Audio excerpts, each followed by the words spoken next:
Hello everyone, welcome back to another live stream. It's once again time for RRVLN today. 90 minutes multi-class endurance racing on the Nordschleife. I'll be driving in my BMW again. And yeah, gonna be a tough one as always. Super quick drivers on the server here with us in the RRVLN. But I'll give it my best.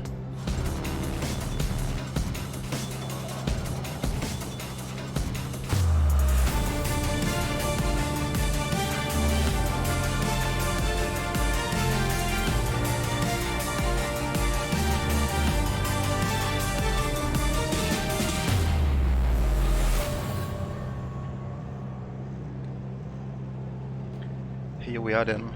Let's do some practice laps before the qualifying starts. Let me actually check one thing real quick in the setup. How's my traction control presets?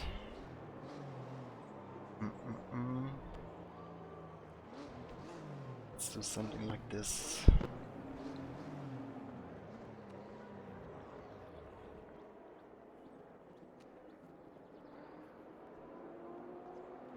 Hello Scuderia, hey Rob.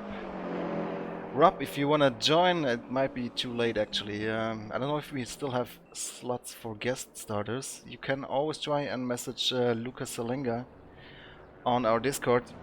He might be kind enough to give you a spot. But usually you have to sign in like a little bit before the race. But if he's kind enough, he could give you a spot. Just ask Lucas or somebody from RRVGT, Lucas or Malte Rabe. But I don't think that's gonna be possible because you're a bit late. Nah, I'm not doing sim racing in VR. It's not good enough for that. The pit exit's clear. Alright, hope the audio is fine, you can hear me well. If not, just let me know.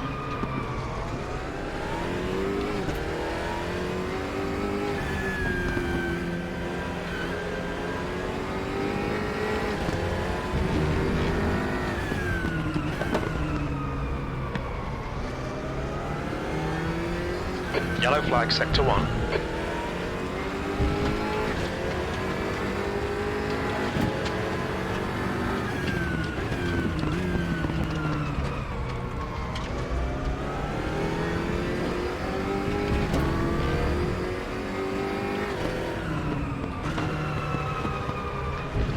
Regarding BOP of GT3, I'm not sure if the next patch will contain something or not actually.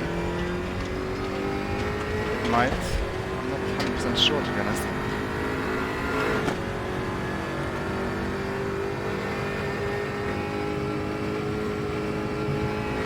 Green flag, sector 1. Yellow flag, you're Also clear. have to make Incident sure clear. all my overlays are in the right place because I keep losing the position.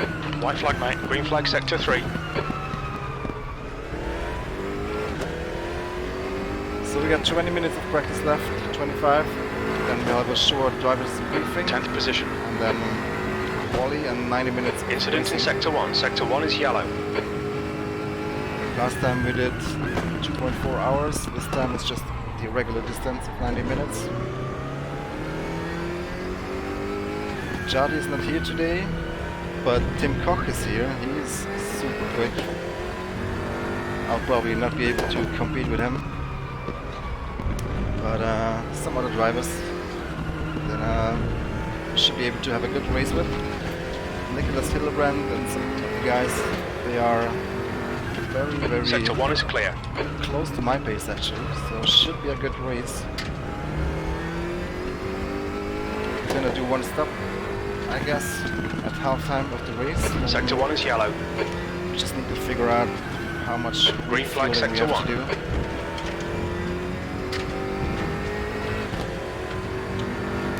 Car's a little bit loud. I can adjust that. Yellow flag in sector 1.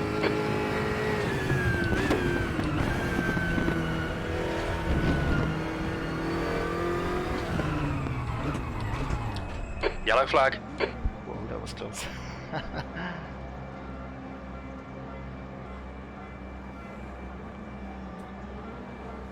One second. Hey, sure it's loud. Because it's the same volume as always. I can reduce it a little bit. I hope this is better now. Green flag, you're clear. Okay. Yellow flag, sector 2. Crew chief, keep quiet. Okay, I'll leave you to it. Let's see if he truly shuts up now.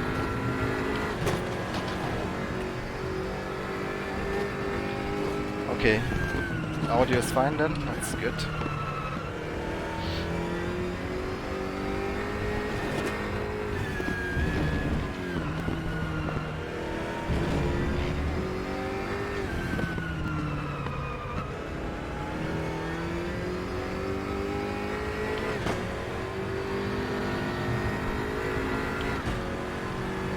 Let's see if Rob makes it on the server, if he gets the password from Lucas.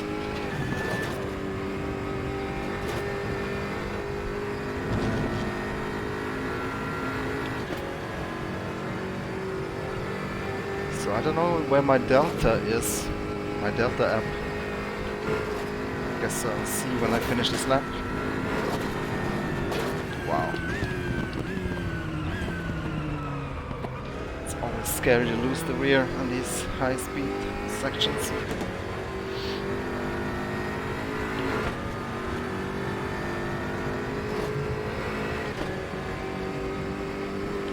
Hi Yogi.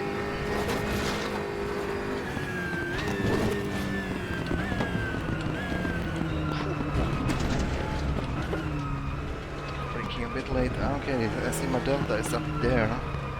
Let's see if I can move that already here. Probably not gonna be that centered.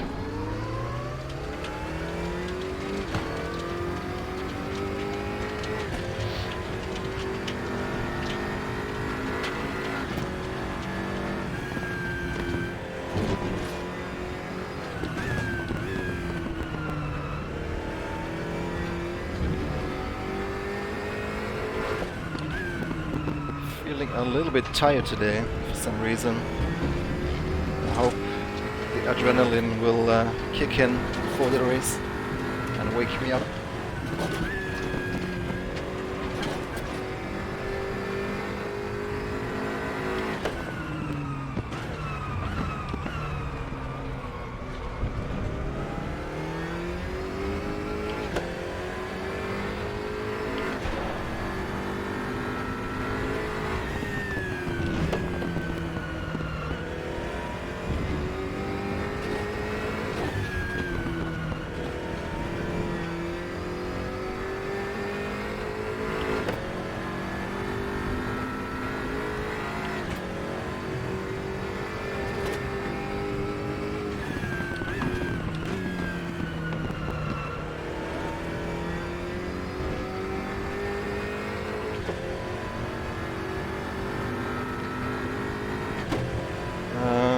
I don't know when the new GT3 cars are coming. At the moment we're super busy with the new WTCR cars. And we've just released the... oh no, we haven't released it yet, but we will release the FR90, Formula Race from 90, next week if everything goes to plan. And then we'll see what comes next.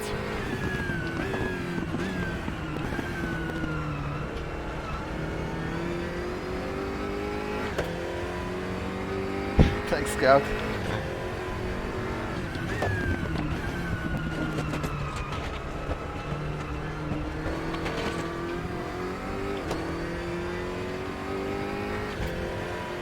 Any difference between GT3 and open wheelers? Well, open wheelers, depending which of course, but the ones we have, except the Formula Junior, the other ones, they do have a lot more downforce of course. And they are less heavy in most cases. So yeah, open wheelers usually have a ton of grip, a ton of corner grip. As where the GT3 cars, they are more closer to what a normal car feels like. Even though these GT3 cars are great pieces of technology and are proper race cars.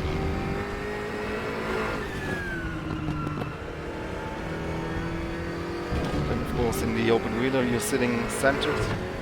Here in the BMW you're sitting on the left side of the cockpit.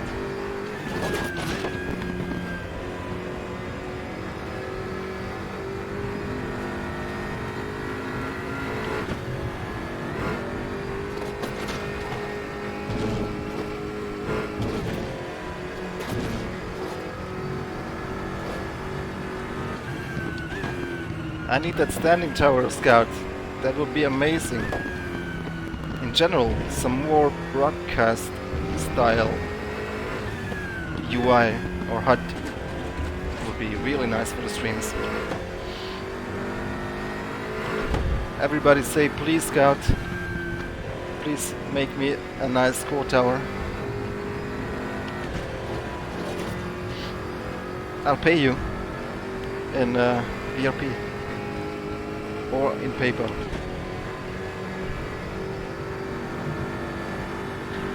Well, open wheelers you brake a little bit later, usually, because it's less weight. And you do have more downforce, so it's more difficult to lock a wheel, but of course it depends whether you have ABS or not. So we'll cross the finish line now.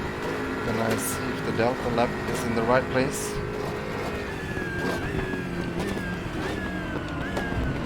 Wow, that driver name is a bit off in position. I've never seen that before. It's interesting.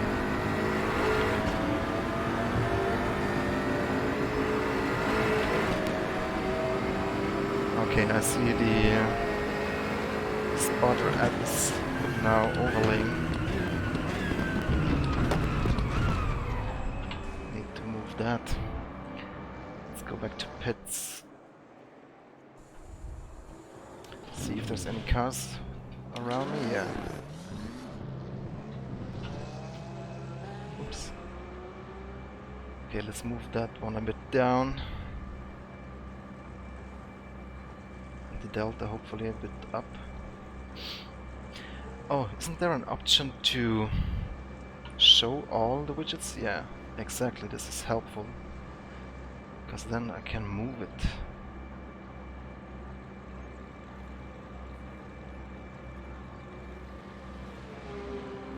Right, perfect.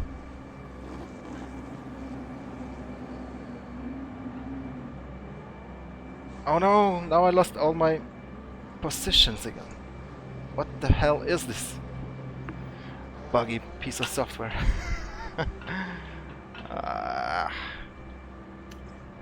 Crap. Why would it do that? Okay, need to set it up again then. I don't need the relative.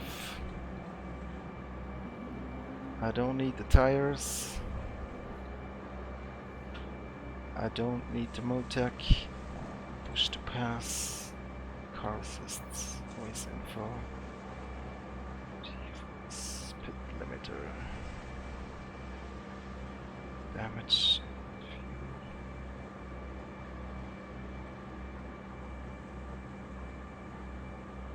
Meant is that, yeah.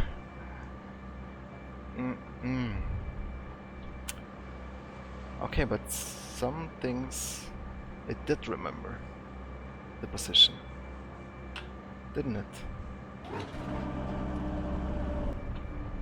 Yeah, it did. Let me try that.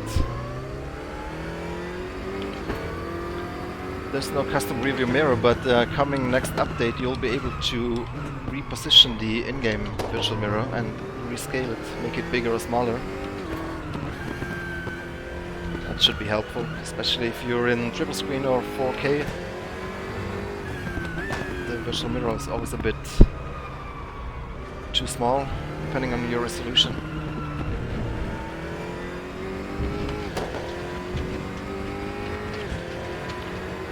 This is private league, so I can't tell you the password. You have to be signed up for this to race with us.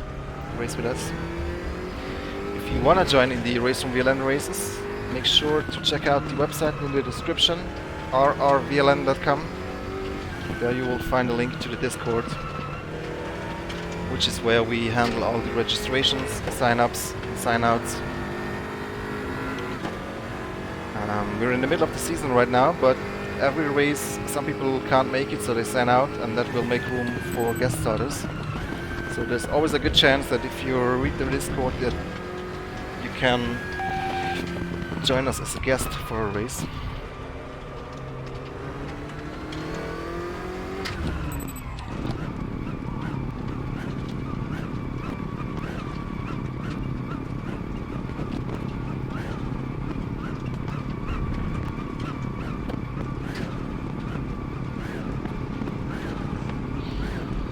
Alright, we'll have a driver briefing in 5 minutes, and then it's quali time. Okay, so I did remember somewhat the positions. Alright.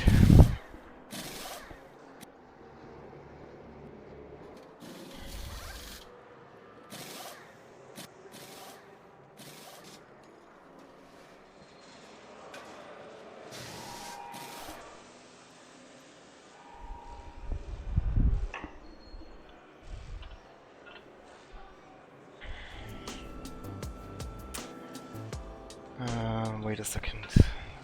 Can also move that chat box down a bit. Now that I'm happy with my layout. So, driver briefing in a second.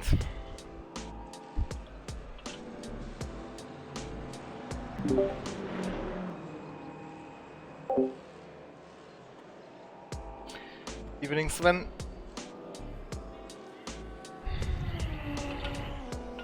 Anyone mind re-BOPing that M6? You think it needs BOPing? Yeah! Nah, it just needs faster drivers. 50 kilos, man. 80 kilos my last bet. Yeah, maybe. But you know, you can't just do balance of performance for one track, the Nordschleife. You have to keep in mind all the other tracks. 90 kilos last bit. You know what, we should have a discussion about adding some daddy side weights to some cars. That is probably the better idea for our league. Gonna need some help with that, but I'm willing to put the time in. Yeah. That's nice, but you're biased. Yeah, but like, you know, I can do the stuff for like the Porsche, for example, drive maximum there. Then we can have someone like Jaroslav or, you know, Mr. Koch or you drive some laps in the BMW. Then we can have Maxi, for example, drive Audi and all that kind of shit. Yeah. You know, have like the fastest boys on each car do some stuff. You know, take all stuff into account and translate that into penalty weight or whatever. Hello. Hello. Hello. Yeah, that sounds like a good idea. So Robert Wiesenmüller is also joining today. Okay, cool. Last minute guest starter. Yeah. So we are 15 GT3s because of that, but Malte will do the calculations, so that will only be 14 in the end. Okay. Because otherwise it will screw with our point system. Right. Okay, that's nice of Malte and you to let him join. We'll write one more message in the in-game chat.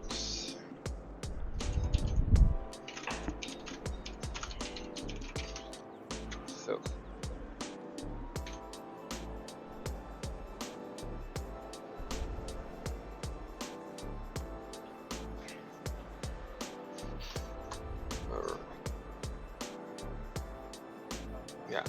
I think most people are already here. Hello, They had VLN to fan. know it's time How to are join. you? So hello everyone to Division 1 Race 4. Not currently planned, Day Azar. 96 minutes of the Nordschleife again. Hi. Hello. So I will start with the driver briefing now. Fuel and tire usage is normal. That's X1 in the settings of race room. Be careful with braking in slipstream, especially in the faster classes. So that's GT3 and TT today, but also the GT4s are very aero dependent, so be careful in all classes. This is especially true at Aremberg, Wehrseifen, Bergwerk, Steilstrecke and Hohenrhein chicane. We don't have a warm-up today, 35 minutes of quali again, and yeah, 2v qualifying. The shortcut in qualifying, as you probably know, you can take a shortcut in race room. That means that you don't have to drive the full Nordschleife as an outlap, you can just drive the GP course.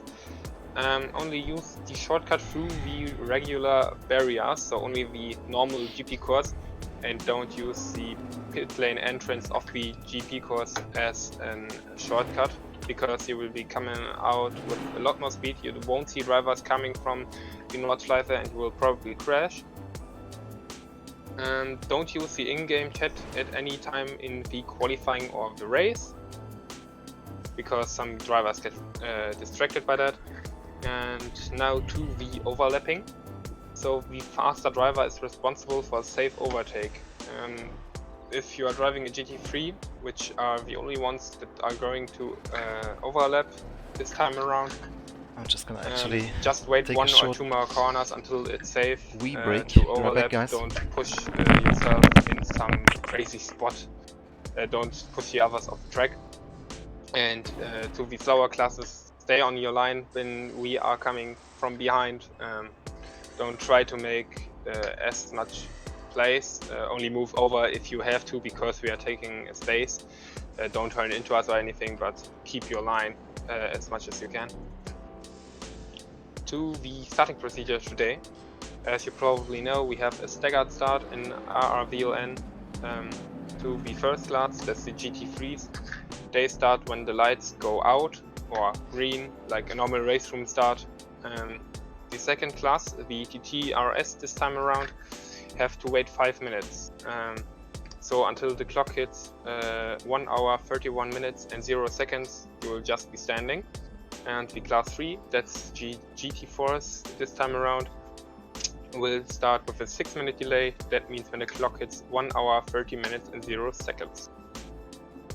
In case of a jump start or anything else, park the car in a safe spot on the GP course. Pit exit is a good spot, and let your whole class pass before you rejoin the race to avoid a penalty.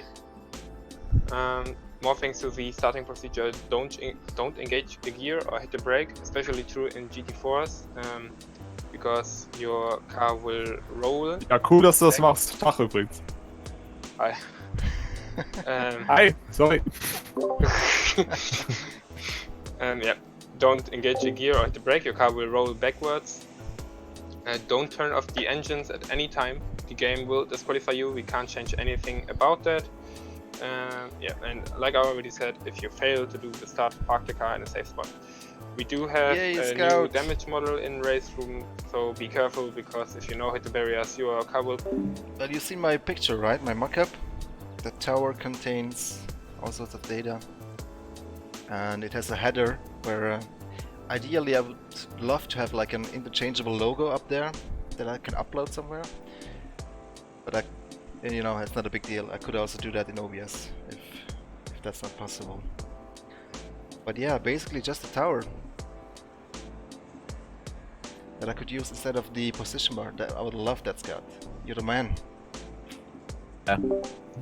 Just drive with care around other cars, don't do stop and moves and stuff if you're not 100% sure that both your cars could survive it. So yeah, just have fun and best of luck to everyone. Good luck. Good luck. Sorry for the interruption. Good luck, everyone. Good luck, everyone. What if you're not sure about where the track is? The first corner's a left-hander, right? still have 2 minutes to practice the track. No problem. Excellent.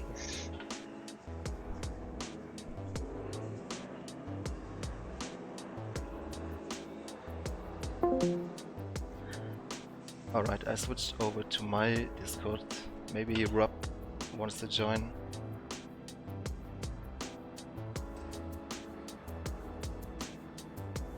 We'll see. Okay, 3 minutes left in practice, then we're in quali.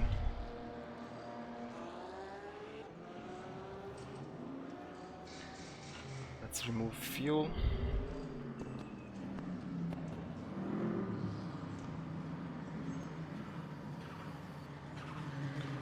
I think we're just gonna do 1 lap, or... Ah, fuck it, let's do 2. 35 liters.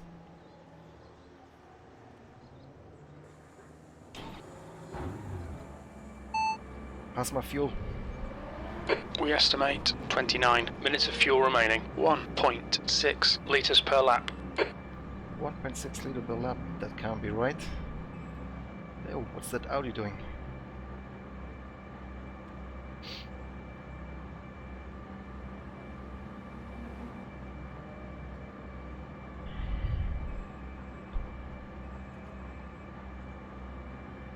Let's see. Are we ready? Yeah, I think so. We have everything set up like we need.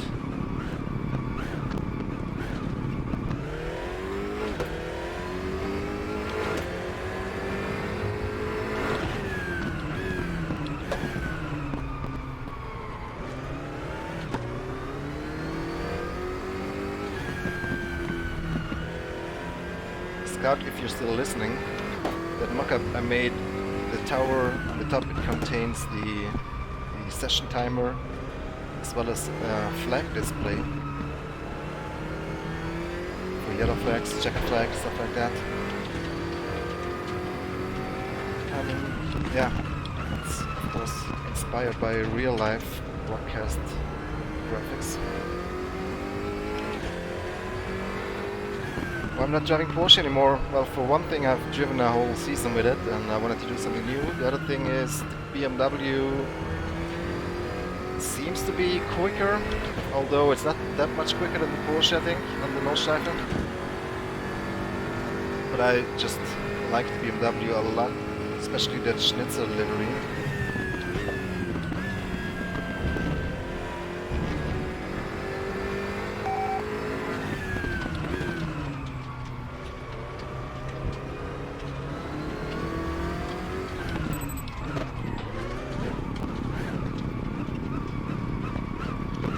Simulator should you choose? You're talking hardware or software? I mean, I can recommend Raceroom software and hardware, but it really depends on your budget.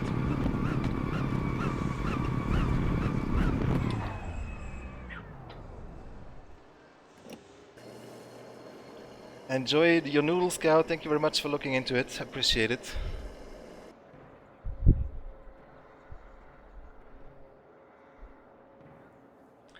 So we're ready for quali now.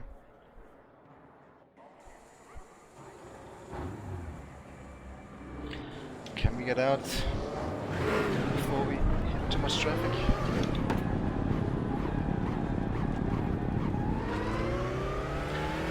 Software, yeah, I mean, you can always download Raceroom for free and try out the cars for free, enter the competitions for free. Nothing stopping you from... There's no excuse not to try out Raceroom. But yeah, I mean... Assetto Corsa 1 is also good value for the price.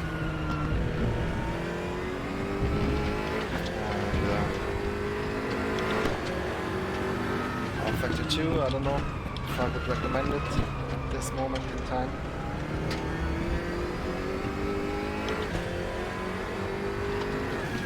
But it's a very good simulator too. And we will soon have the Nordschleife and Le Mans if you are into that kind of thing.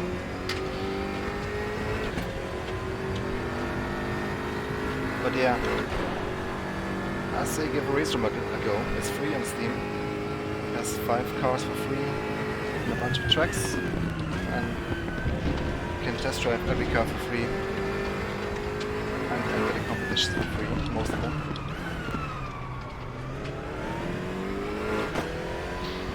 Okay, focus now on this quick lap. Got a Porsche big in my rearview mirror. It's not what I like to see.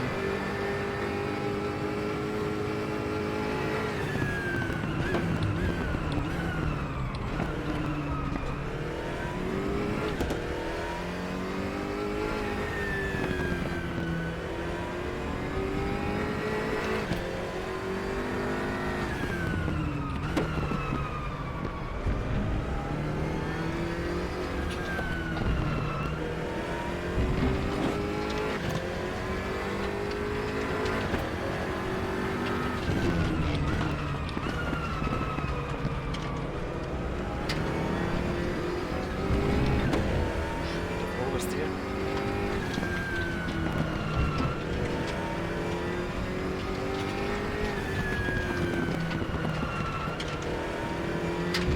And understeer.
Not quite flat.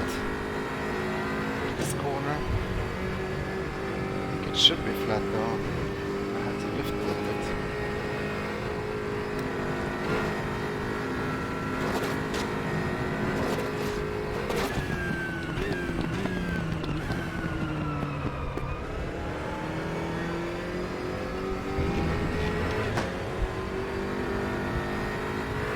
It's gonna be a close race. There's a lot of good drivers in GT3.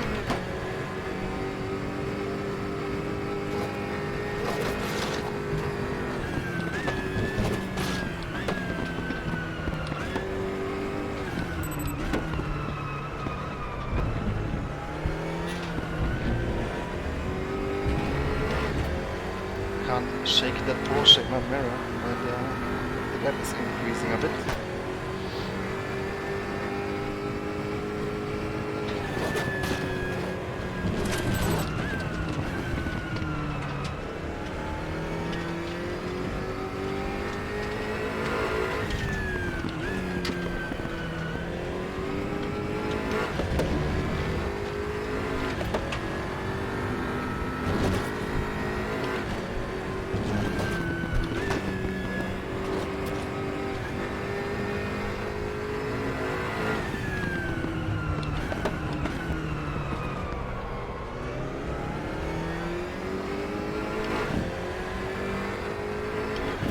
Traffic on the quali lap.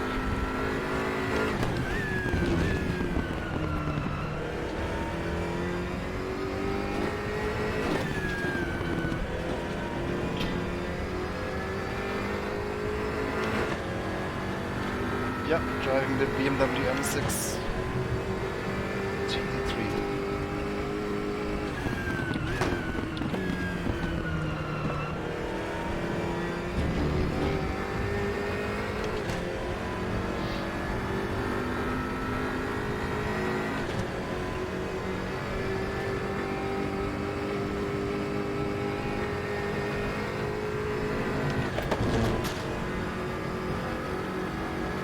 Car ahead. Is that an Audi? Is it a GT3? No, that looks like a GT3.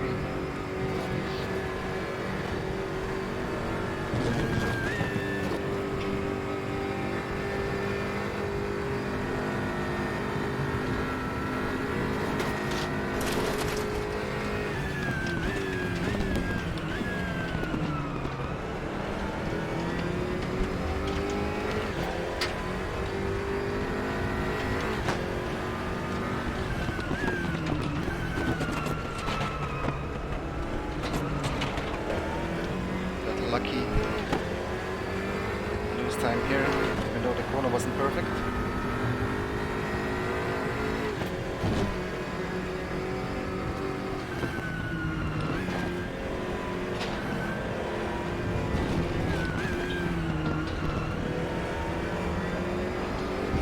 A bit unstable through that one.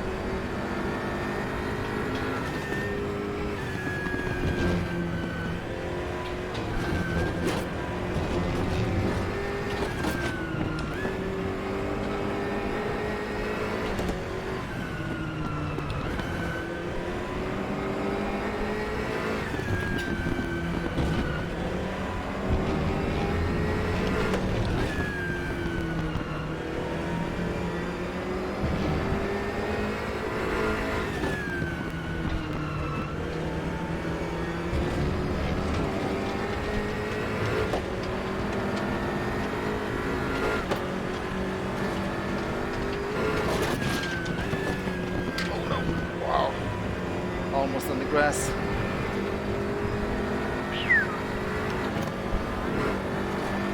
This is always intense. Lapping the Nordschleife. Might get a good slipstream here.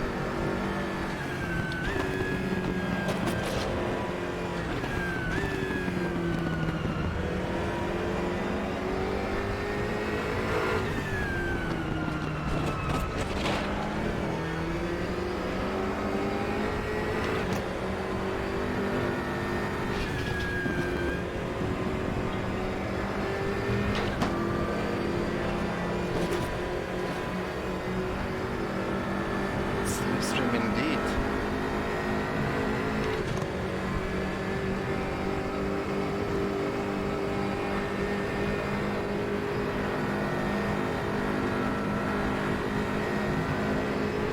It's gonna be a nice top speed if we don't hit the limiter.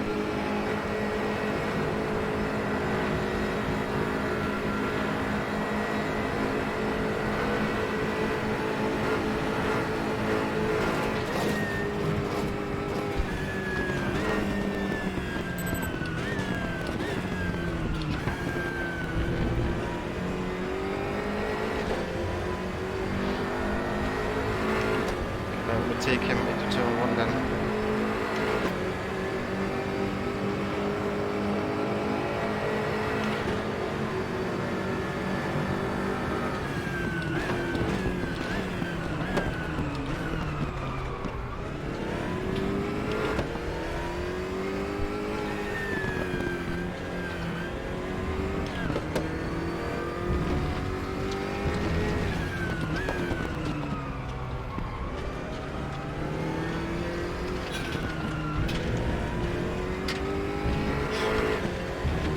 I should enable some text in that delta at least.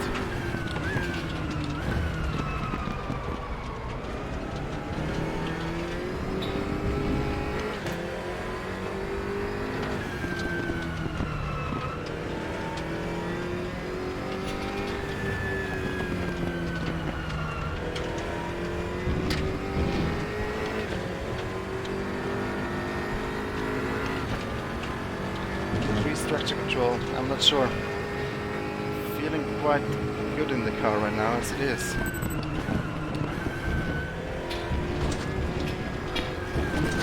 Oh, that was stupid.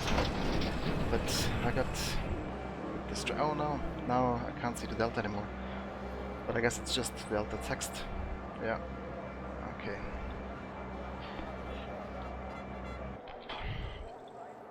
Well, so far so good, but where's Tim Koch?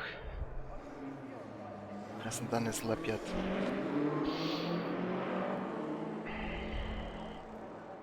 '54. My personal best is a 750. So definitely still room for improvement. But not a bad lap. Hello Arthur.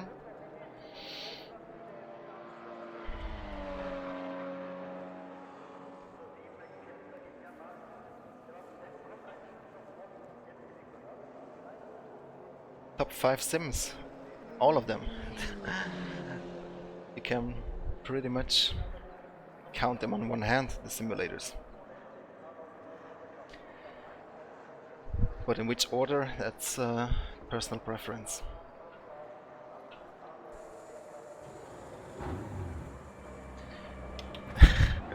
Goat Simulator is pretty good as well.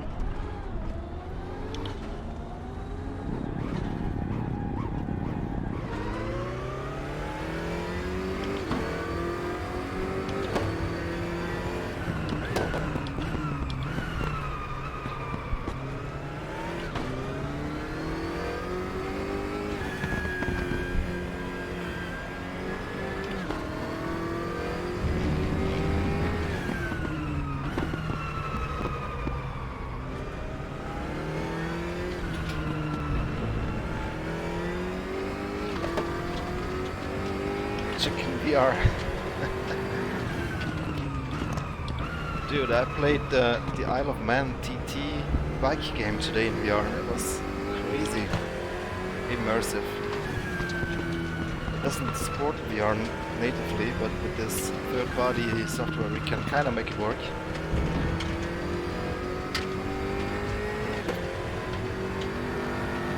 It's really cool playing that game in 3D.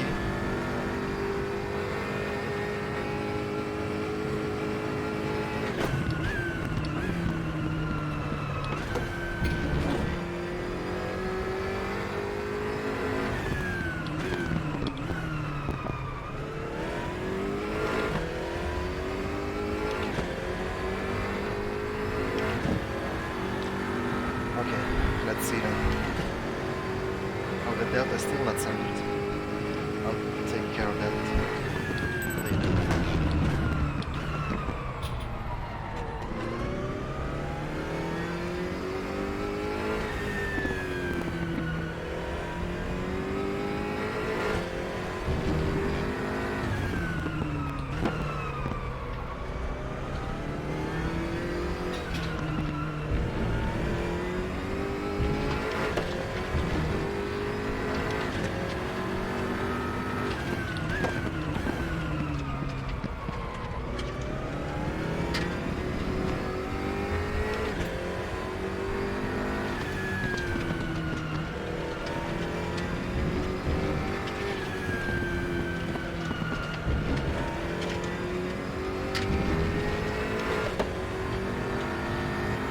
How much we can improve, if we can at all.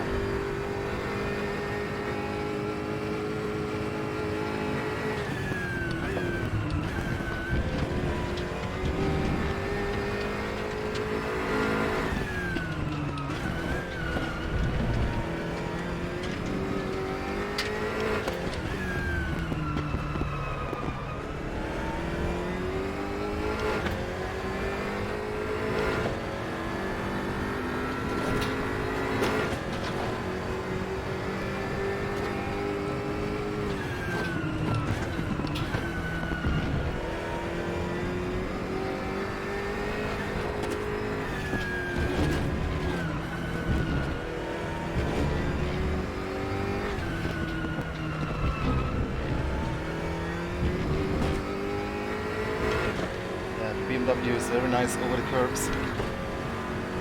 Very stable.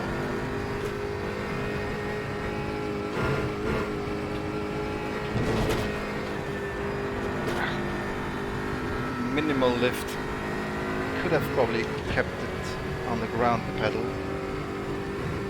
But didn't want to risk too much.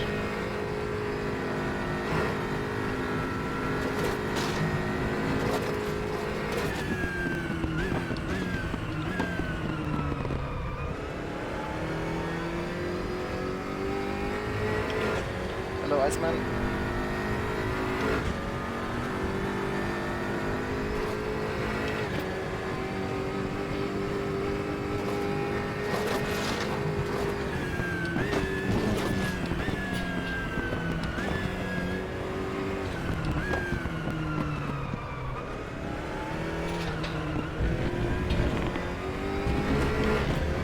sketchy. Coming out of the corner, he lost the 10th or so. Hi Josef.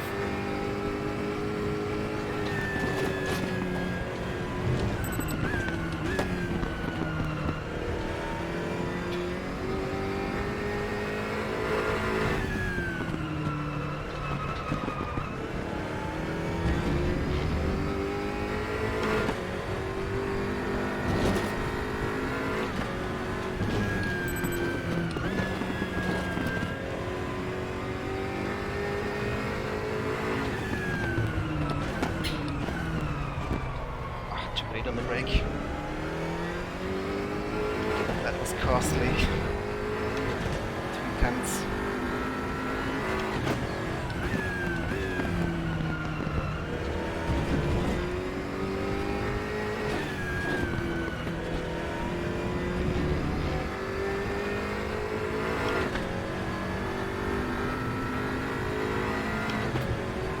Well, iRacing is good if you like multiplayer racing. And if you have enough money to afford it.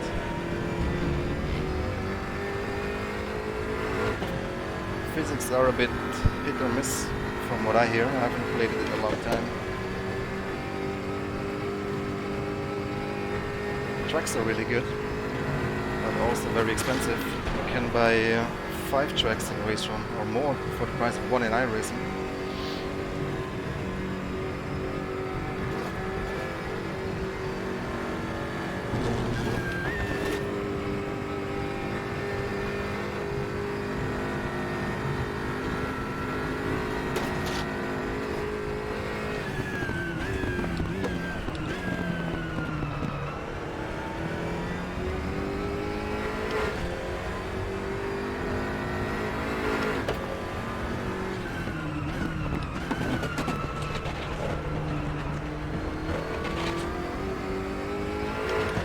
That was clean.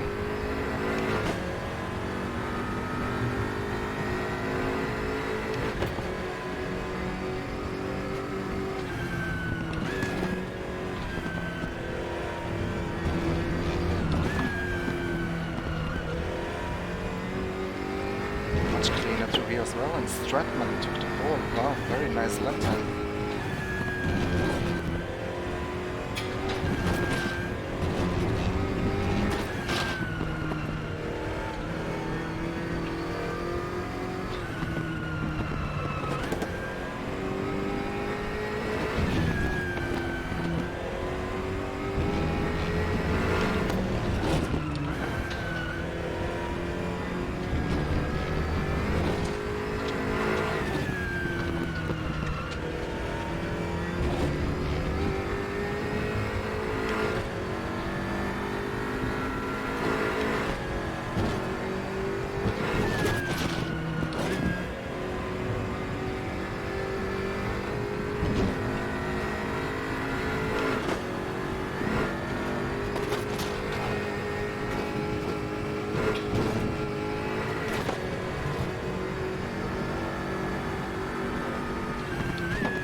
Let's see then how much we'll lose, because we don't have slipstream.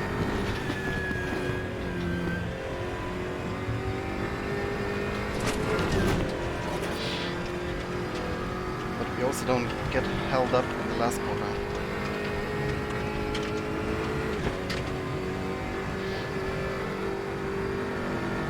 I don't think we lost so much in the last corner though.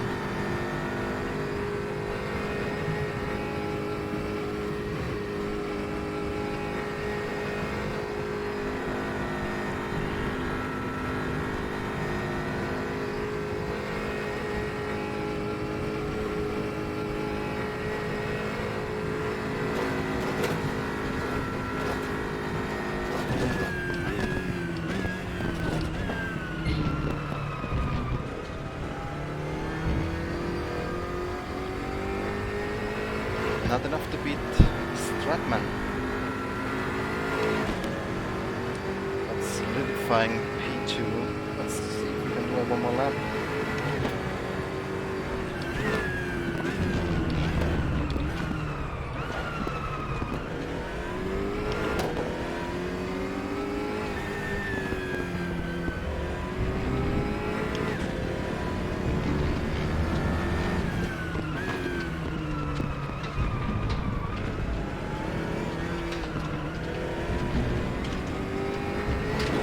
Ah, too much.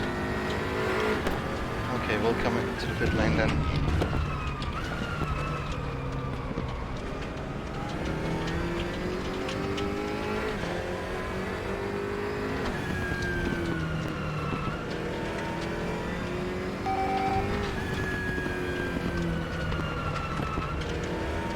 I wonder if I can actually take the shortcut instead of another flying cut.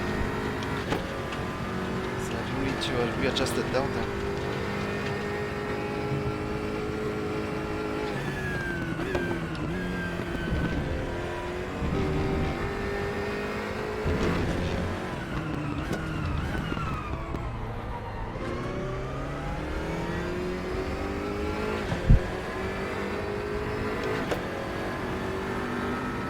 Nope, that does not work. Alright, well. Tim Stratman. Don't know if I heard that name before or not, but really good lap time, 7:51 in the Mercedes. Not bad. And then Lucas in the McLaren, 7:55.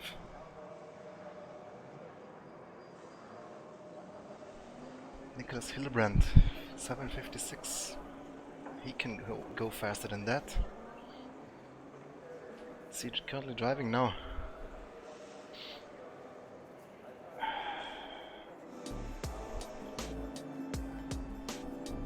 "11 minutes till the race starts, guys."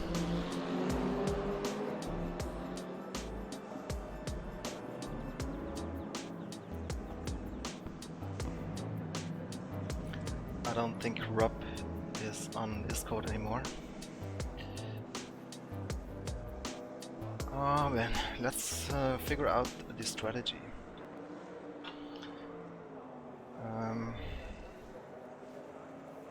115 for the start. Calculate fuel for 95 minutes.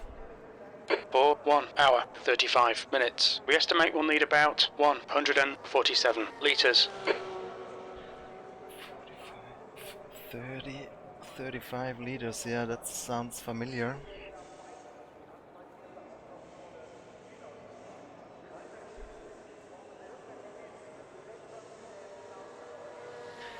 I'm using the one from Ottanase Scout, the enhanced one.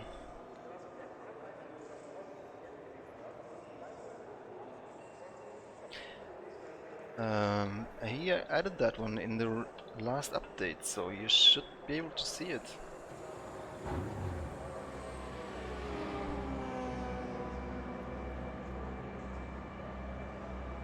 Yeah, he added a bunch of extra features, that's why I'm using that one. It's just a little bit more advanced than the stock Sector 3 one.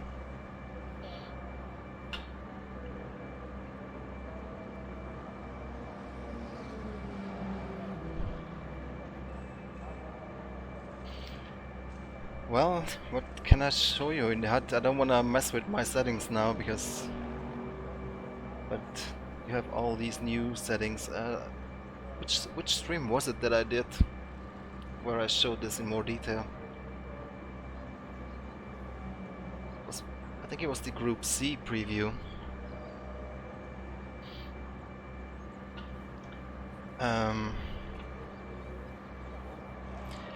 Yeah, I don't want to use the show all widget again because I'm not sure if that resets my settings or not. But the delta is off in race anyway, yeah. So let's not bother with that. Hey Daniel, thanks.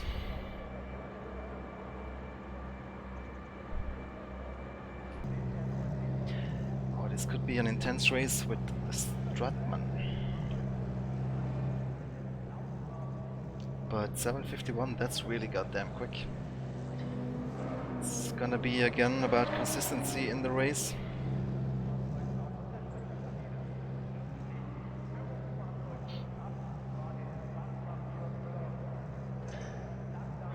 Make no mistake, stay on the black stuff.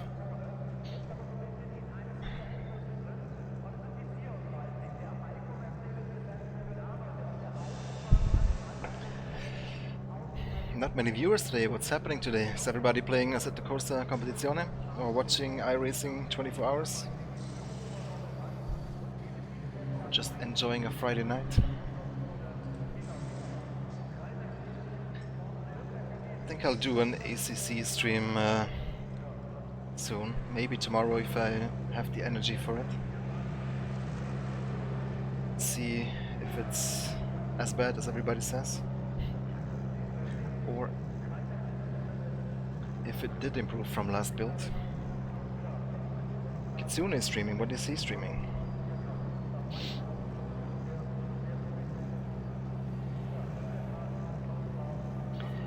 Champions League final.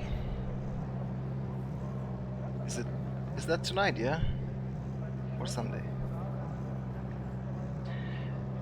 Some of the HUD will be movable next patch, Carson, yes.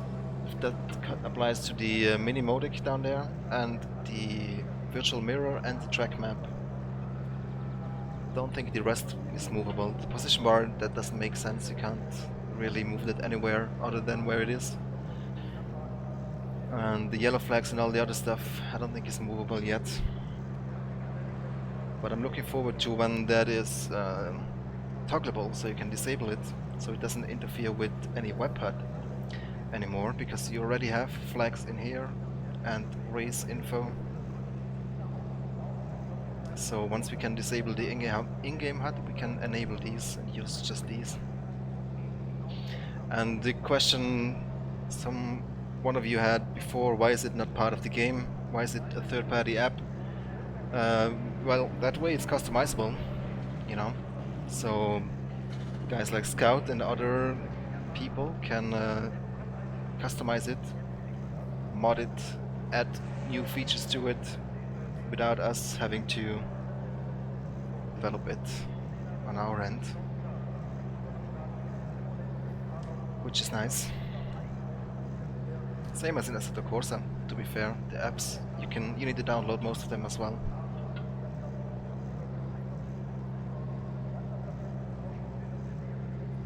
Yeah, the movable mirror will be their next patch. Outsourcing, yeah. Well, I think it's also great for the community to be able to create their own stuff, you know. Just so far we haven't seen much innovation, more like an evolution of what is already there, but maybe when Scout releases that score tower, people will realize that they can do all sorts of things. But the question is, how will you release it, Scout? Because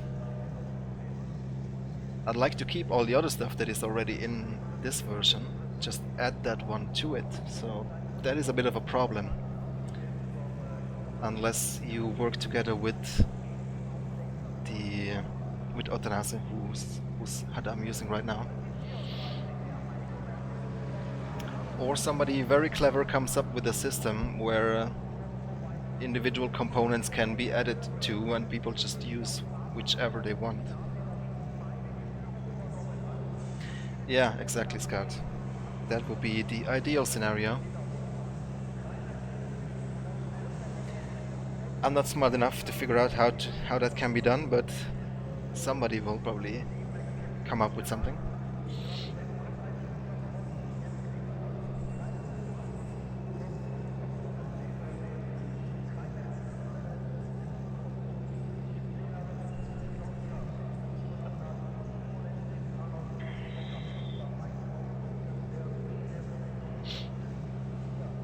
Yeah. I'm looking forward to see what the community comes up with. This wheel has been collecting dust.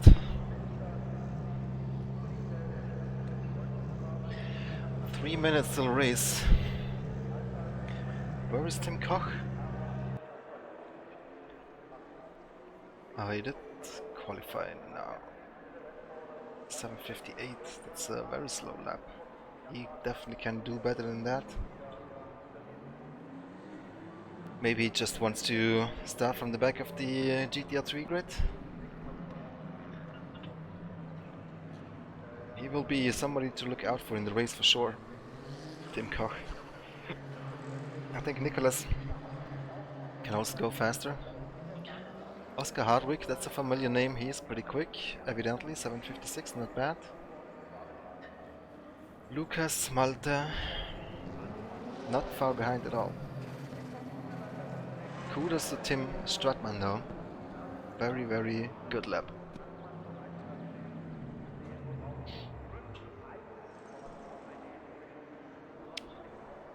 So, 2 minutes till the restarts. 90 minutes, we have our pit stop strategy figured out, more or less, I think. Plus minus a few liters, that should be good.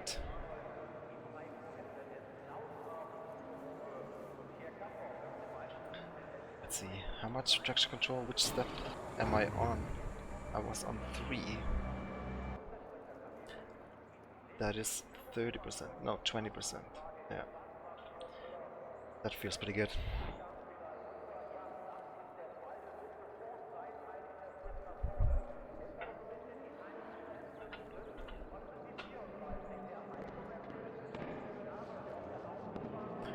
My setup, if you're interested. It's actually Yaroslav's setup.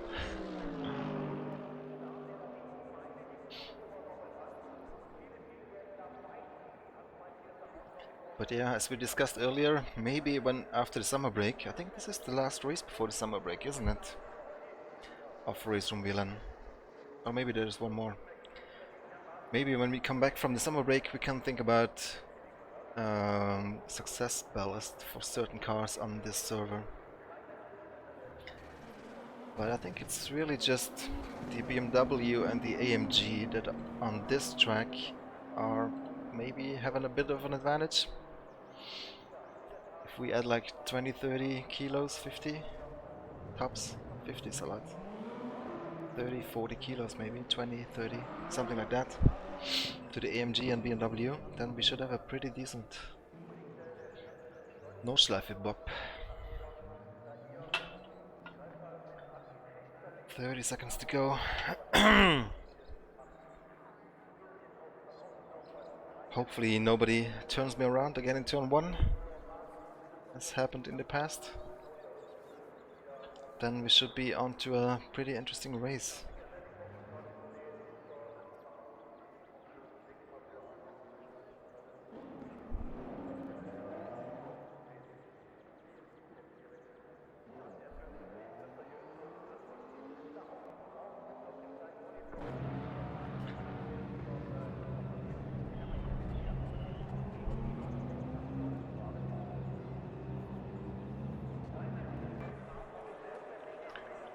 Okay. Ready, I guess.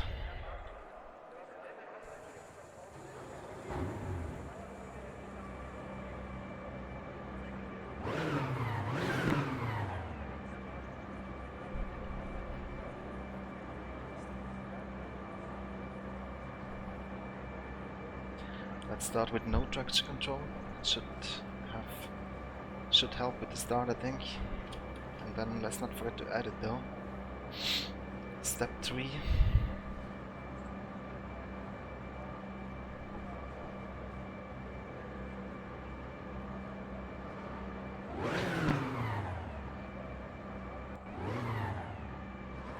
All right.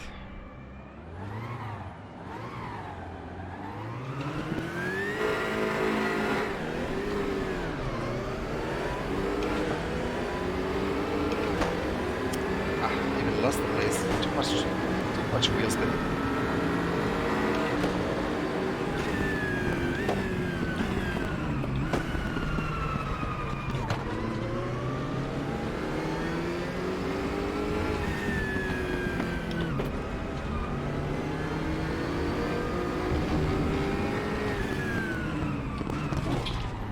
Ah, sorry, Malte.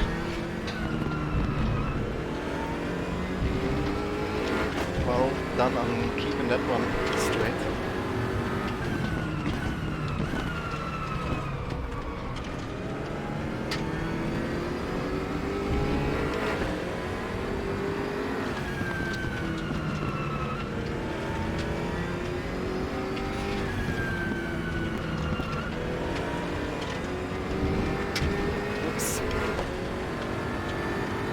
lucky.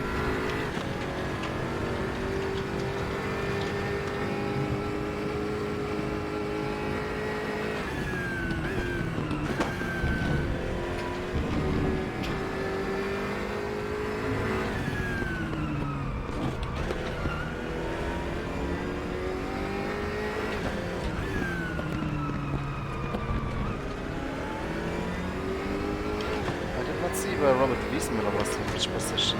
Was he in GT3, yeah?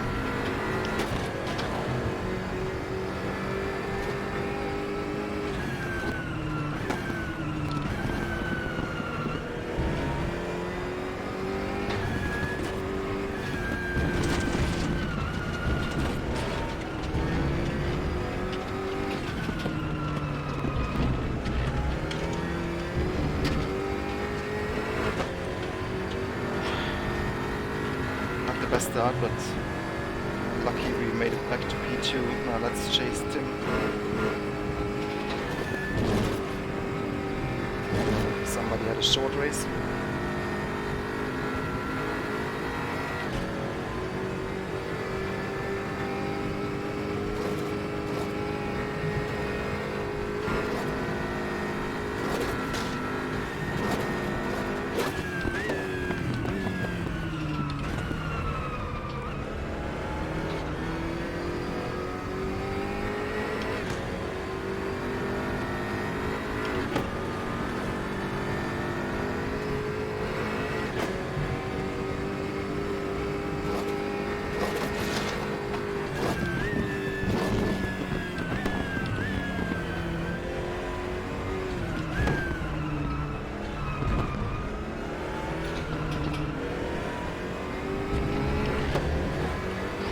Is close.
Settle, find the rhythm.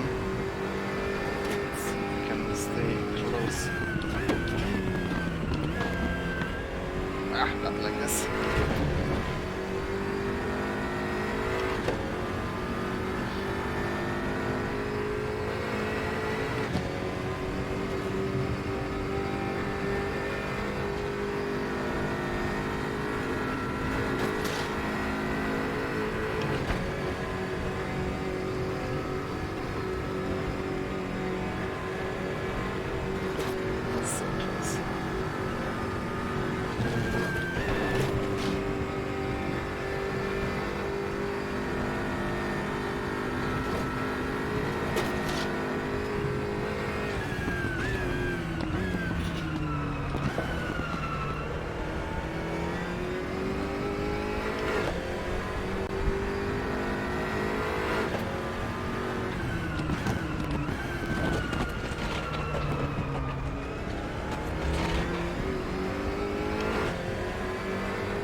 Very good pace by the leader.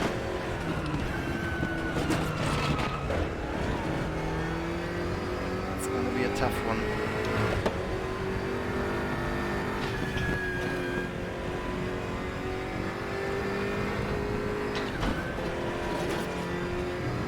Okay, let's just try and avoid errors, avoid mistakes. At least I got rid of Malte out of my slipstream. That's worth a lot. 3.5 seconds. I'm gaining a little bit on the straight. Very little. Couple of tenths.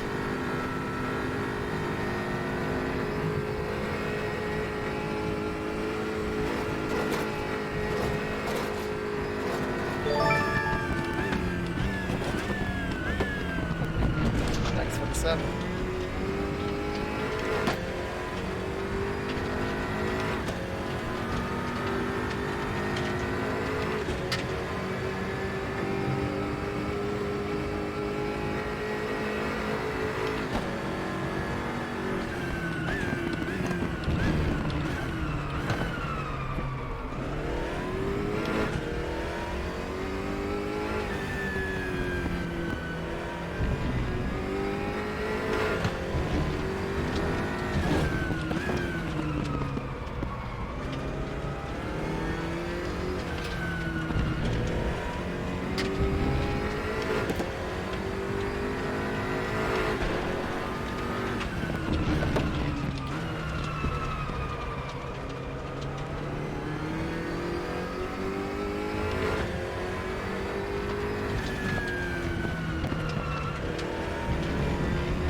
Cloud of dust. Leader is pushing like crazy. And I'm pushing to stay close to him, but I lost too much in that first lap.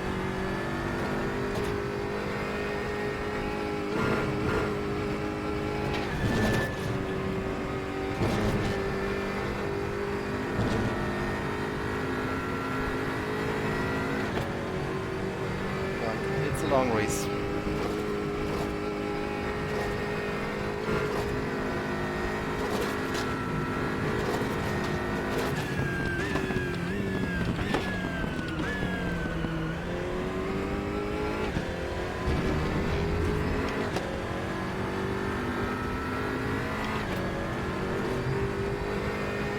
It's pretty close though. Even also with Malte behind, can't make any mistake.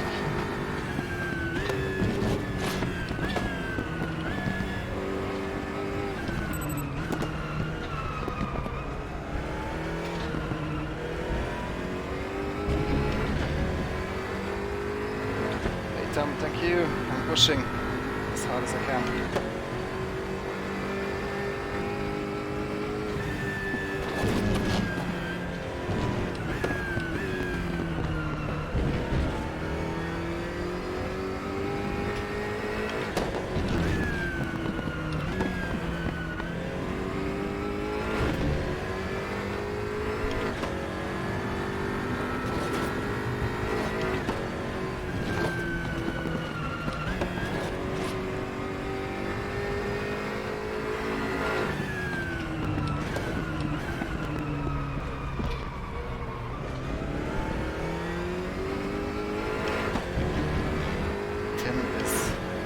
driving like a machine in front.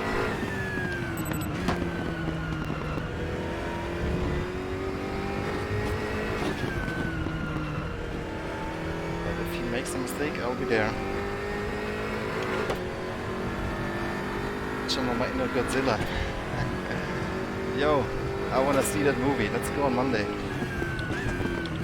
If anybody's seen that movie, no spoilers please. Not that there's much to spoil probably. It's a big monster movie. But I really liked the first one that they made not so long ago. 2014 actually, it's already 5 years. Time flies. 6 seconds, man. I knew it's gonna be tough against Stratman.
Unbelievable. Stratman. He doesn't make any mistakes, man.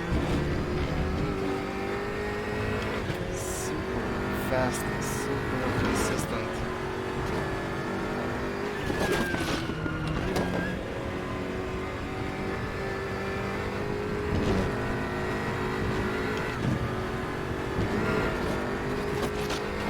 But to finish first you have to finish.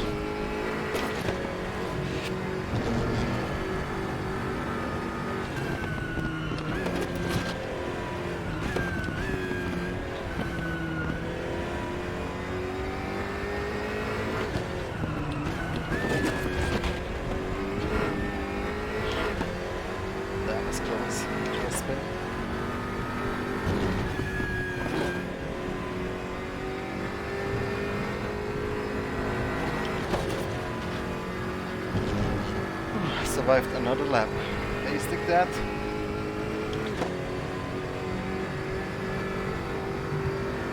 Coming third in Le Mans, 6 hours to go.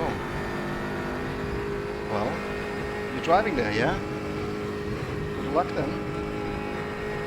Hope you can keep your podium. Okay, the gap is down to 4.2. What happened there? Okay, the gap is just fluctuating a bit.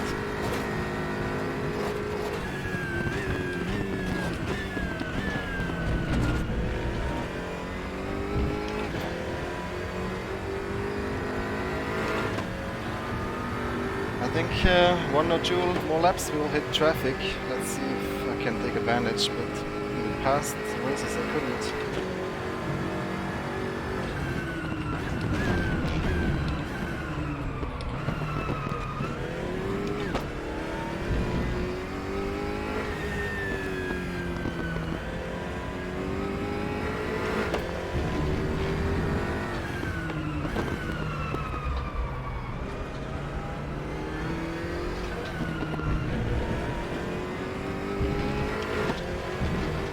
Does feel like I made up a little bit of time.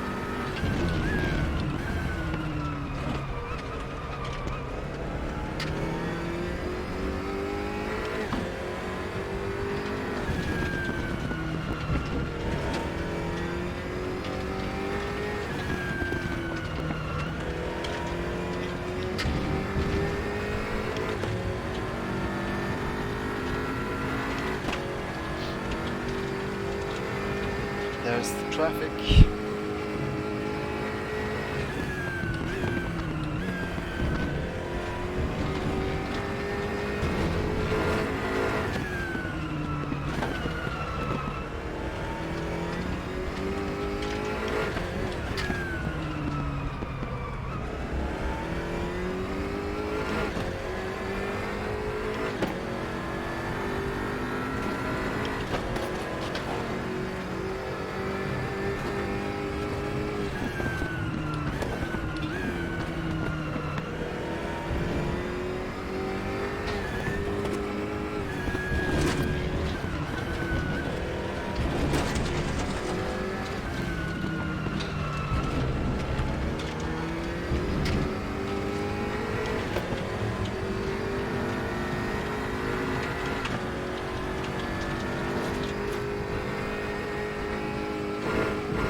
Far from over, boys. 3.5 seconds. More traffic coming up.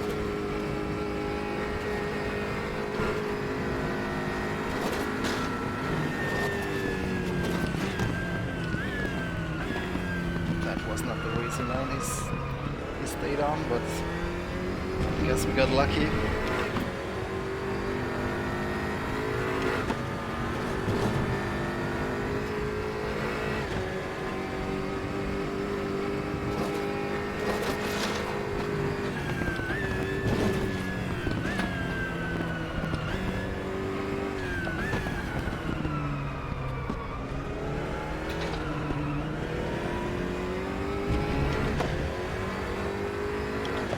Tim Koch, P4 already, yeah, he's coming for sure. I don't know what happened to him in qualifying, if he did a slow lap on purpose, or just had traffic.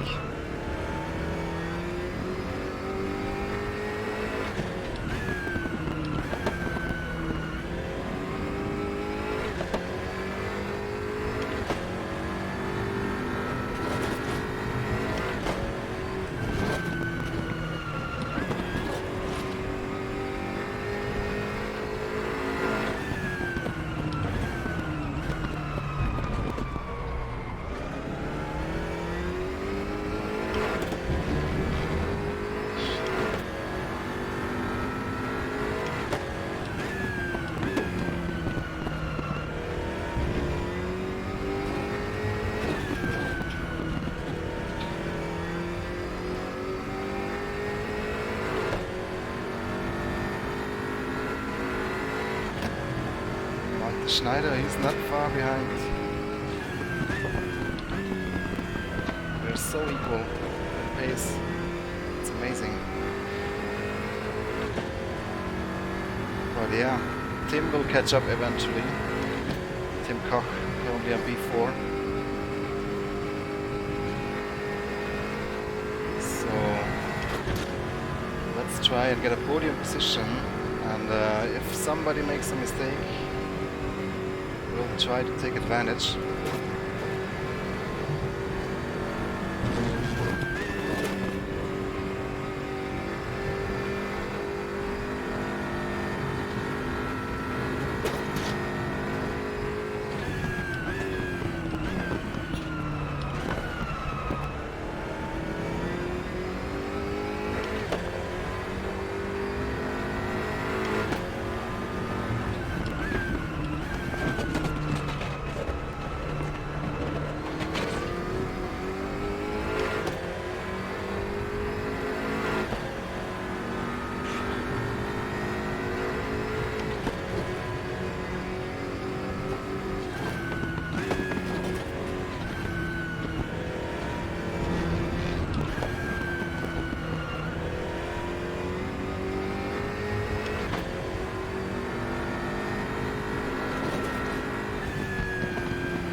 changing that much.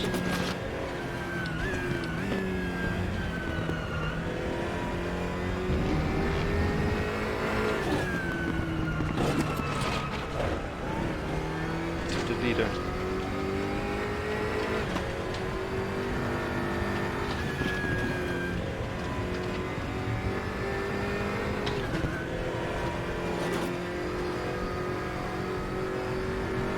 Competitiveness in RRVLN is quite impressive. Okay, Koch P3. What happened to Malte? He must have made a mistake. Okay.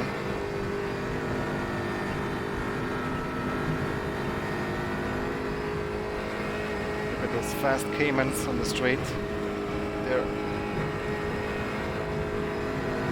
almost as fast as GT3, almost as fast as my M6, if not faster.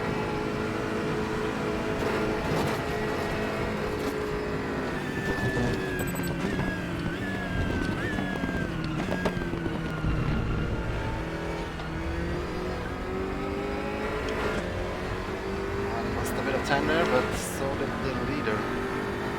Hi Sergey.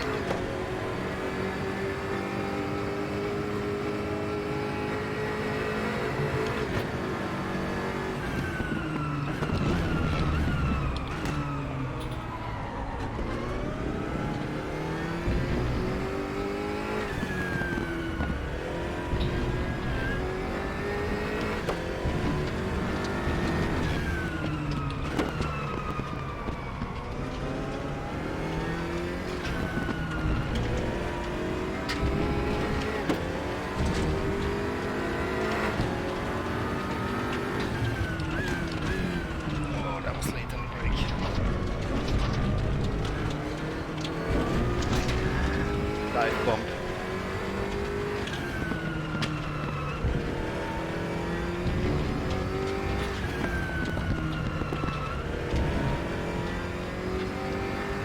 Lost me some time there.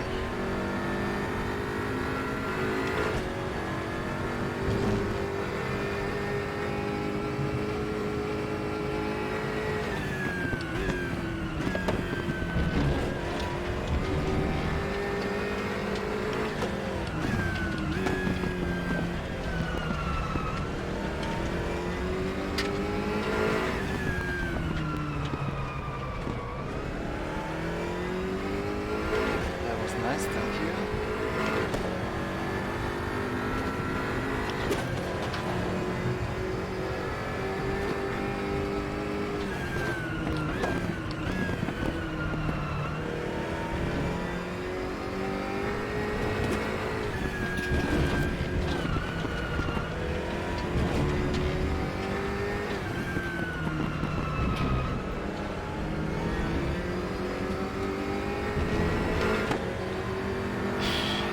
Sergey.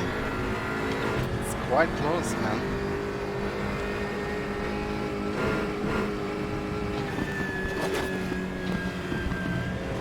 This cost a little bit of time, but nothing the KTM could have done differently. Just unlucky timing.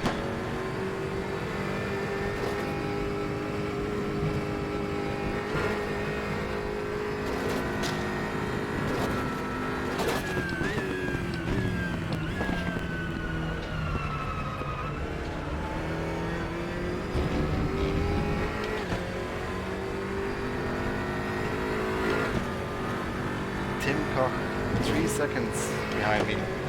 Well, when he catches up, there's no point fighting against him.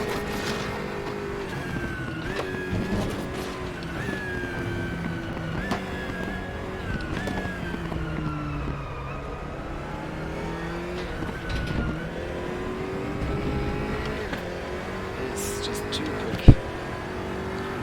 He'll be there at the end of this lap, I think.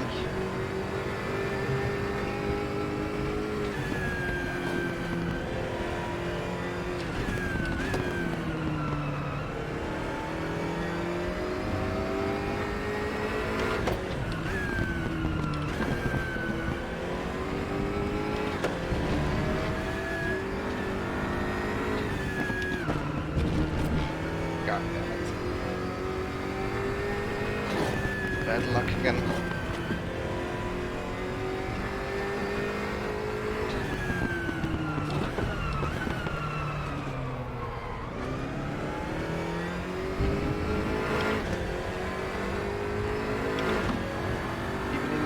TH8RS. Pennybacker.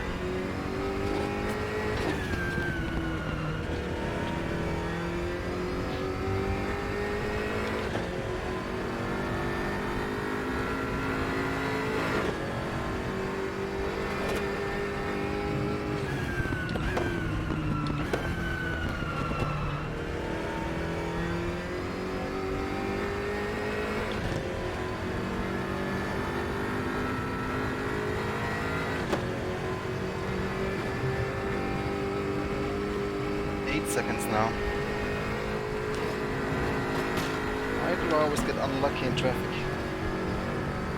It's a curse.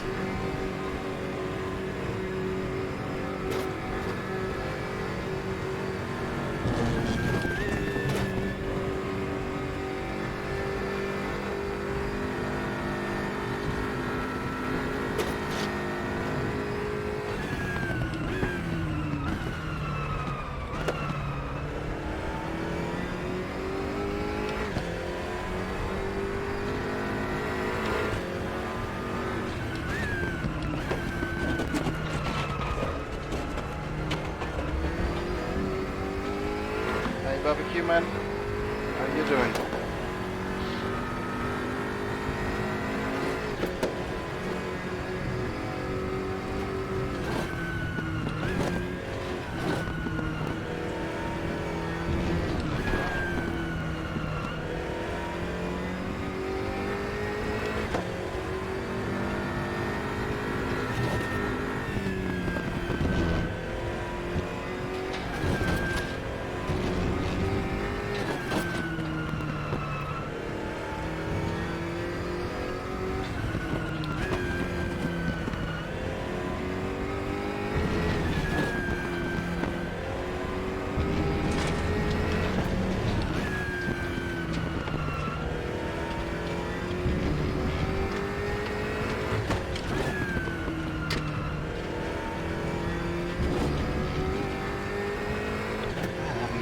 Pushing hard, but not hard enough.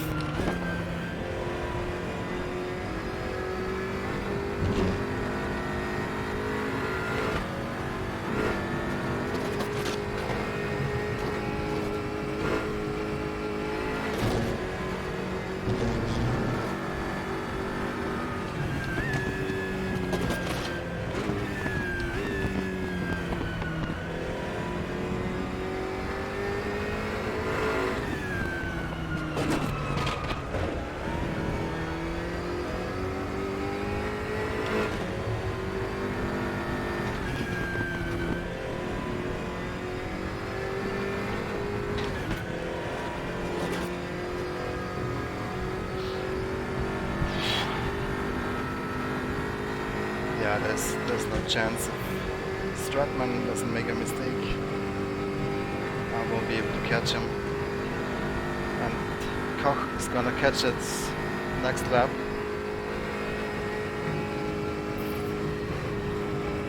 But I think we're pretty good for a podium, and it's still 1 hour to go.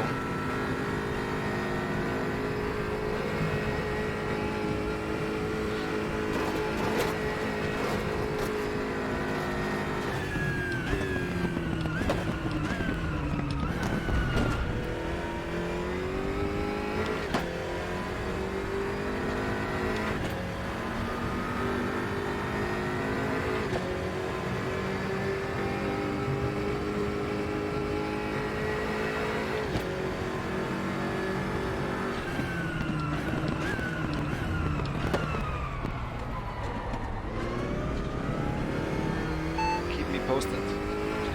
Acknowledged. I'll keep you up to date.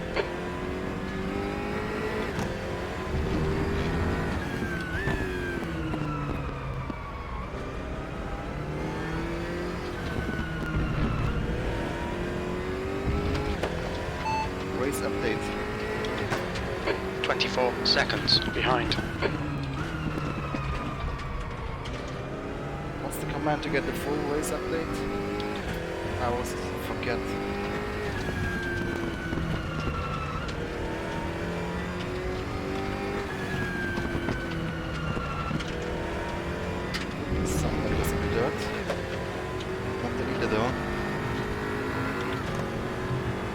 been at the Nordschleife today? Barbecue man, nice. Tourist drive. I want to do that too someday.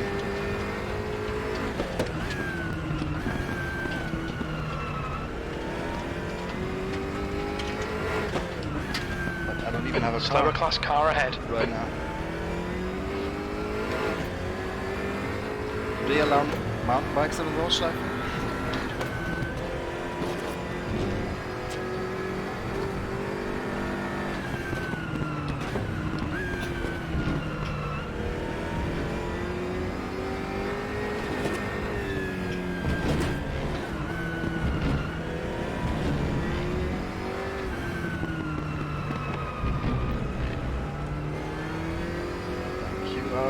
Letting the door open, that's how you do it.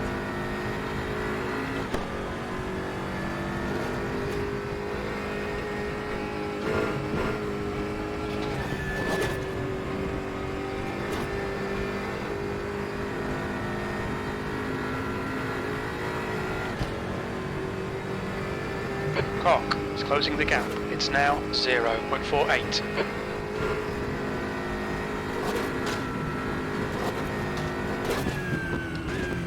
Okay, George, don't let this guy distract you. He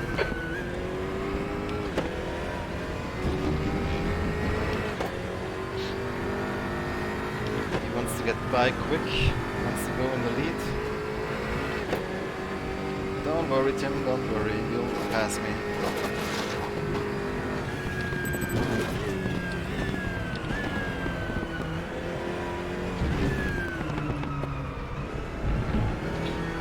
Don't get impatient.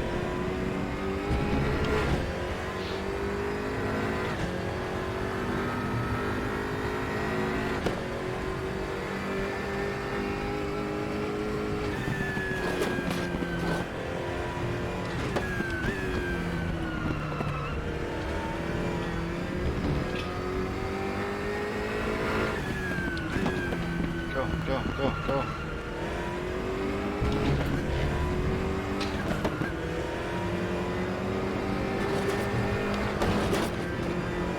Maybe the best place to let him by. The car in front of us is Cock.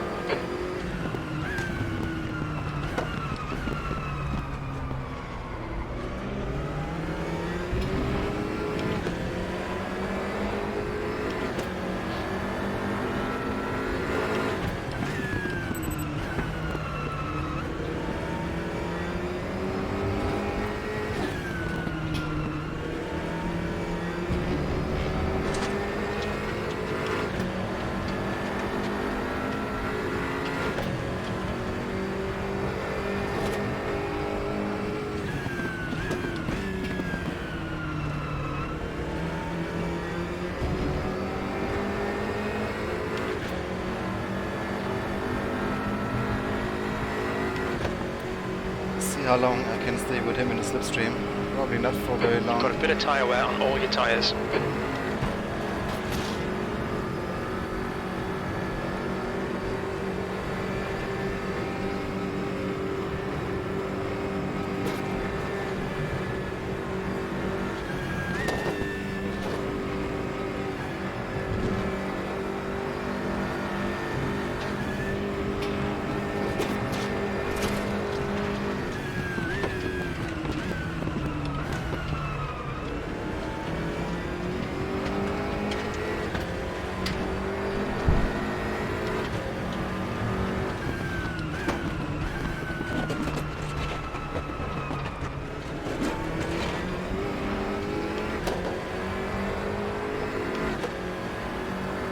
Alright, George, keep piling on the pressure. He'll make a mistake.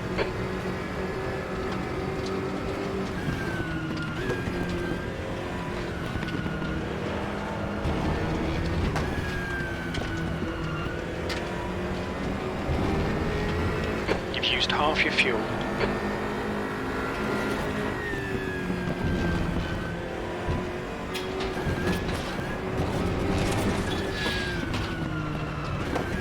Exaggerated.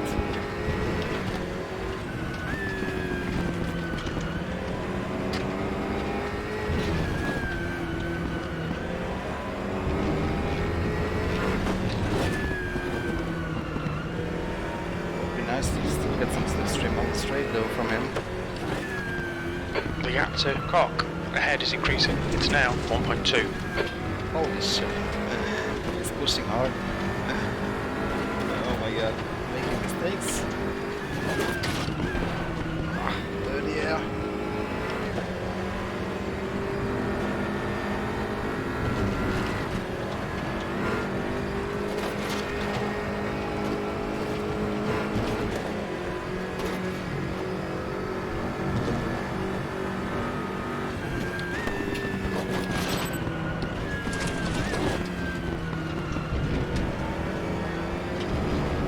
Taking way too much risk right now.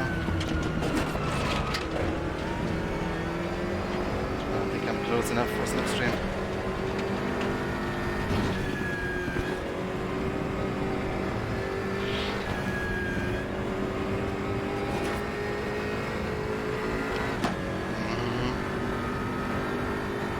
Oh, it's maybe a little bit of slipstream. Doesn't look like it.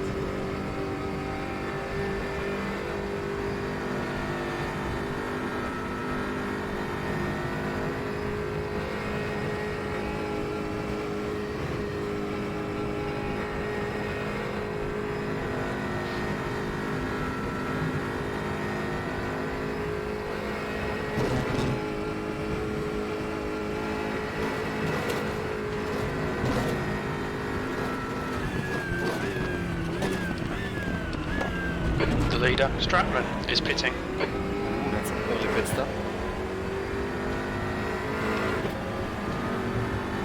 Okay, George, there's a car exiting the pit. Heads up. The gap to Cock in front is now 1.0 seconds. Oh, V2 actually- Cock is now in the lead. You've just done a 8:01.4. We're supposed to be at half time. The race was 90 minutes long. 96. So yeah, he came in basically one lap early.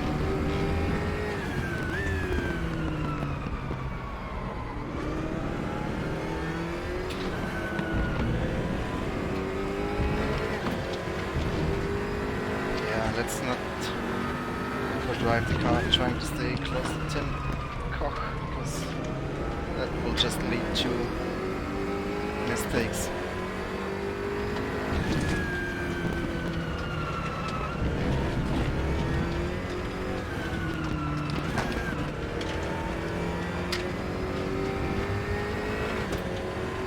Calculate fuel for 1 hour. For 1 hour, we should need about 92 litres.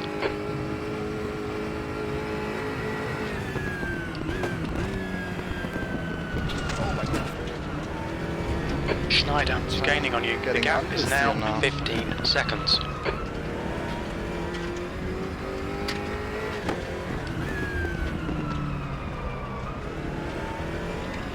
Front tires are not great anymore.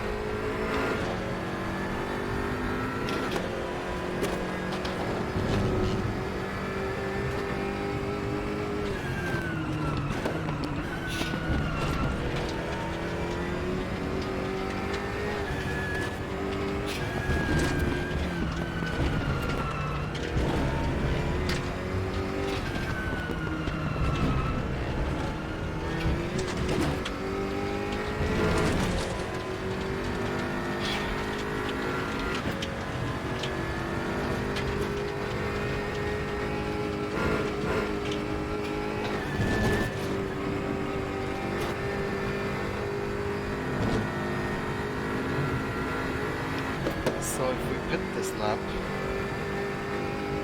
35 liters is gonna be enough. Let's see.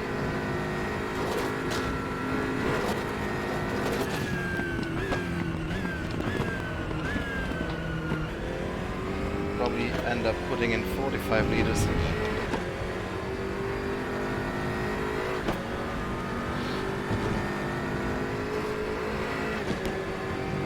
Evening, John.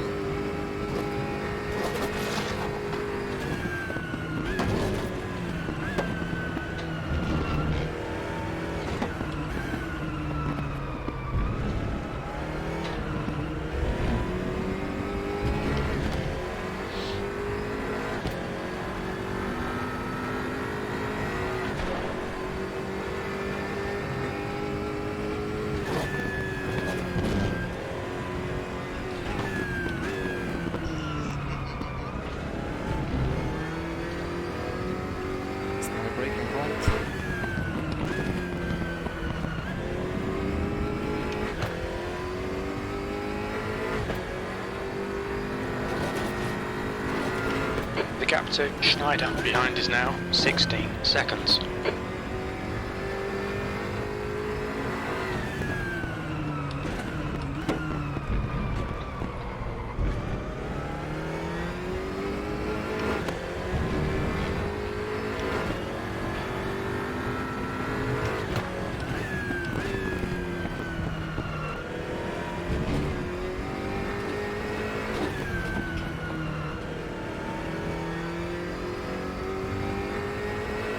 I have not tested the full release of ACC yet now, but from what I hear, it's hasn't really changed all that much. Still feels unresponsive, laggy, but I will try it. Maybe tomorrow if I have the energy.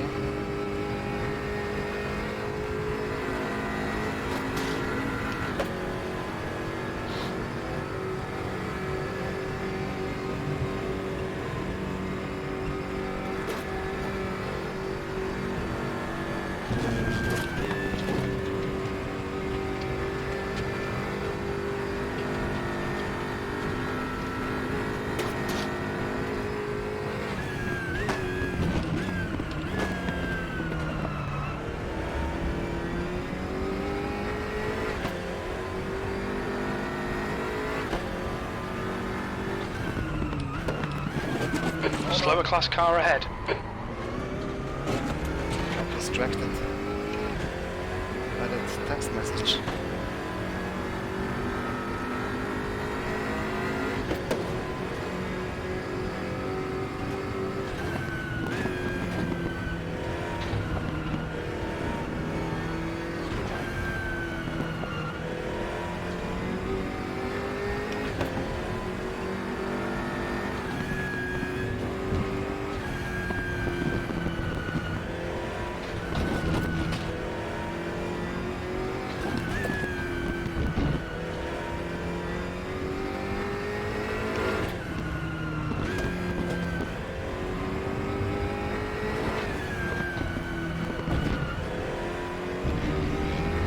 Hire new people. There are some people that are about to start working for Racing, I think. Don't know if they have started yet.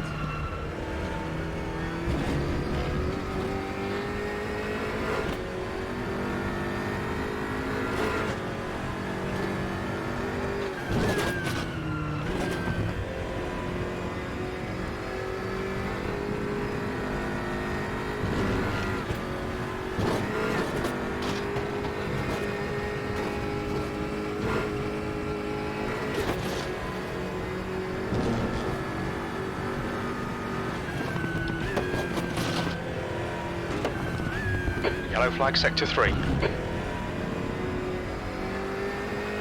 Coming up on a slower class car. Sector 3 is clear. Okay, bit this lap then.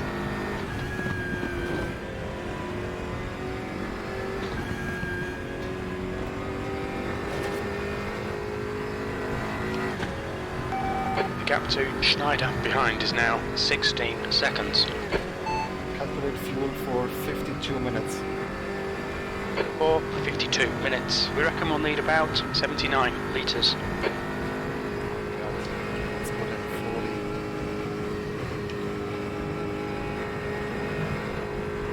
That should be enough.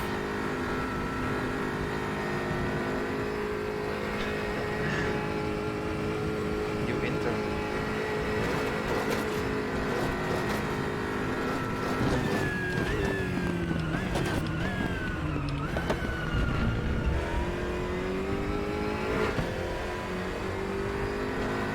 The leader, Cock, is pitting. Activate limiter. Okay, George. Should be coming out into clear air. When we exit the pits, we'll be in P9. More A few work seconds does not behind mean less Cock. work We're for halfway each. through. It Should be means about more work 26 gets done. minutes of fuel left. Hopefully. Schneider behind is pitting now.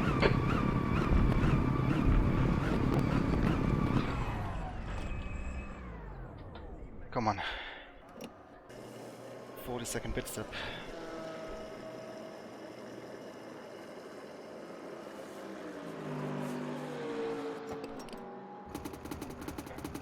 Are you honestly having trouble hearing me? I don't know if I can make it in time.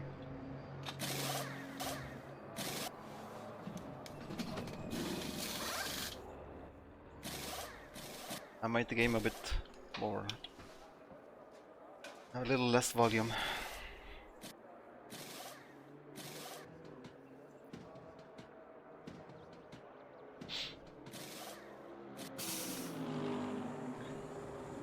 Go, go, go, go. I hope you can hear me better now. All clear. Push now. Your rear brakes What? are cold, mate. Drive Just had a through? drive-through for speeding in the pit lane. No way. Where did I You speed? need to come in for this penalty in the next 3 laps. What the fuck? That doesn't seem right. Can somebody check if I actually speeded? If you skip back in the stream. This is weird. Did I release the pit limiter too early? Fuck's sake. There goes my podium.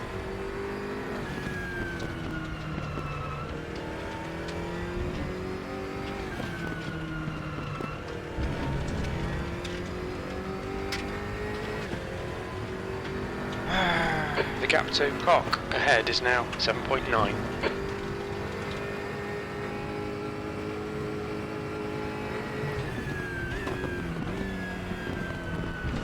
That did not feel right, but probably was.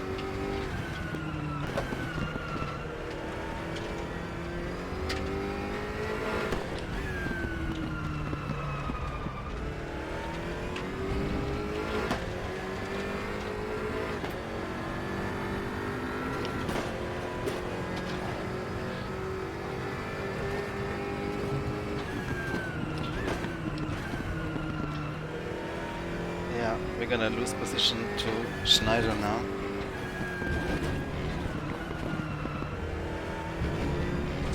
Wonder how long a drive-through takes actually here.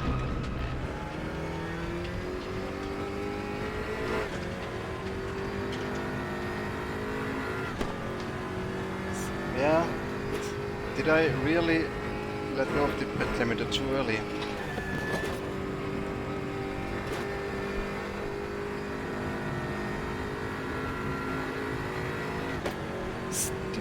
Stupid mistake.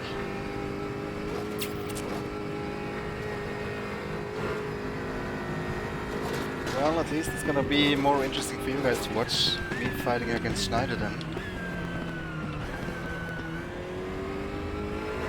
Cross the fingers I can overtake him back. If I even lose my position, but I probably will. 15 seconds. Drive through probably is worth that much.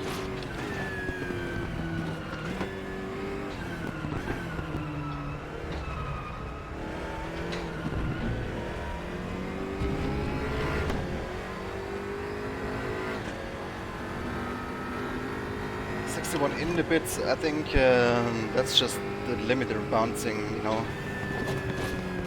I don't think that's a penalty. It was either coming in or coming out, and coming in I was pretty safe. So yeah, it probably was when I left the pits. Should really pay more attention. The gap to Cock ahead is increasing. It's now 12 seconds.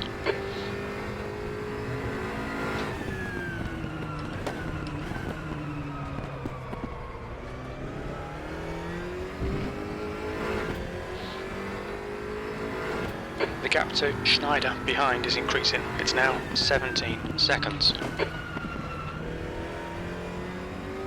Well, could be still a close race with Schneider. I think a drive-through is like worth somewhere between 15 and 20 seconds. Yellow flag in sector 3. If I'm not mistaken.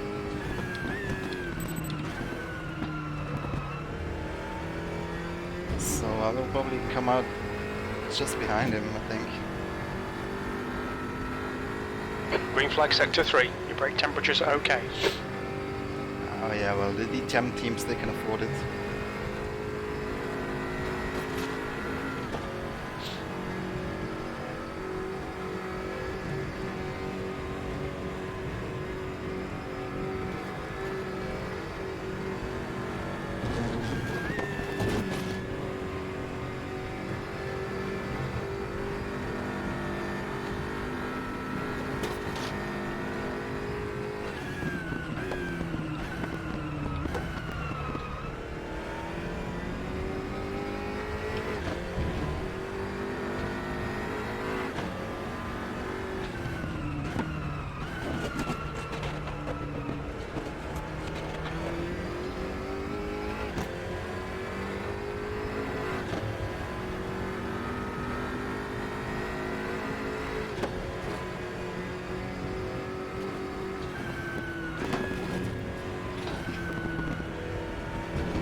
Incident in Sector 1. Sector 1 is yellow.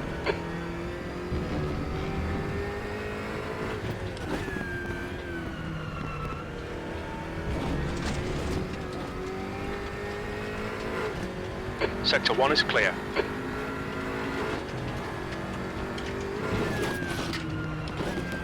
I think we might either keep or take B3 back in this race. Hopefully.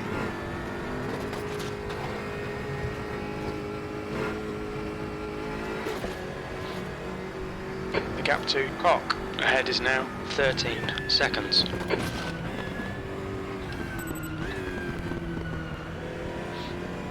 I'll come in this lap.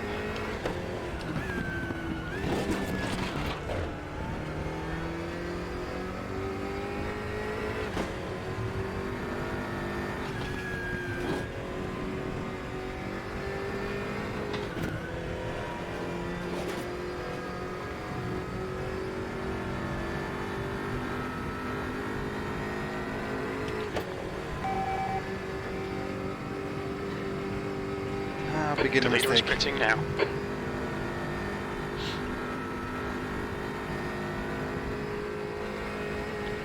No, it's not the pit limiter.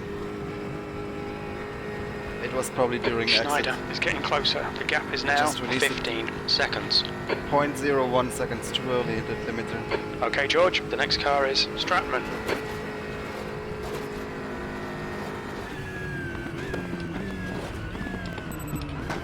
New fastest lap for Stratman, 7:55.5.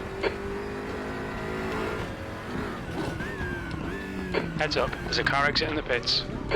Engage the limiter. Expect a clear track on exit. We should come out into position 10. You see, it's here. It's 60, 61, 62. You still need to serve your It's penalty. bouncing a little bit, but that shouldn't count. We'll see now. If I don't release it too early again, this will not be a penalty. This is just normal. Looks like you're clear on the pit exit. Let's see. Ooh, Malte is 10 seconds ahead now. Oh, that's gonna be tough. I lost more time than I anticipated in the drive-thru.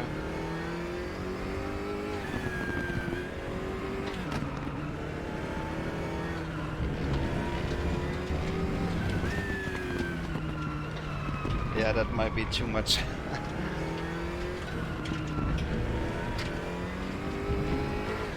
Seconds. I don't think I can make that up in 40 minutes.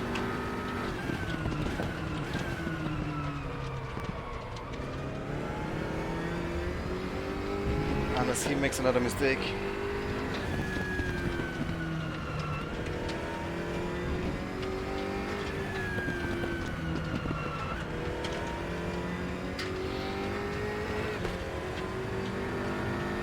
Okay, George, you're reeling. Schneider in. The gap's now 9.1 seconds.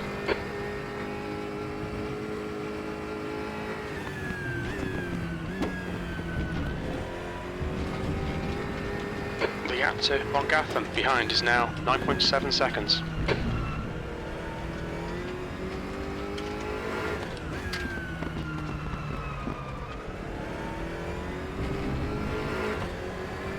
Hardwick is now retired. Oh no.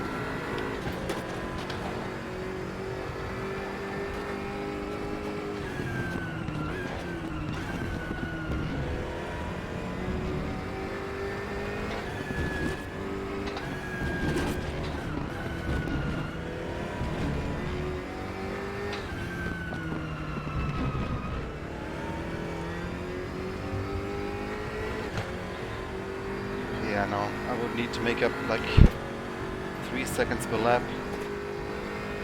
Or something like that. No chance. Fun is over, now I need to work. Well, I don't think this is gonna be possible.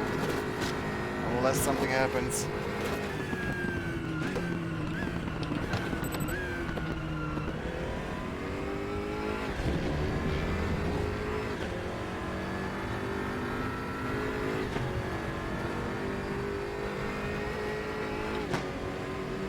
The gap to Schneider ahead is now 10 seconds. Coming up on a slower class car.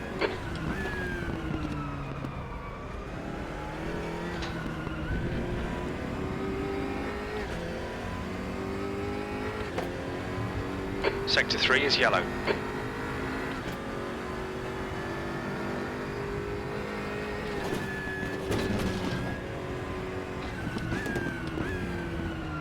Sector 3 is clear.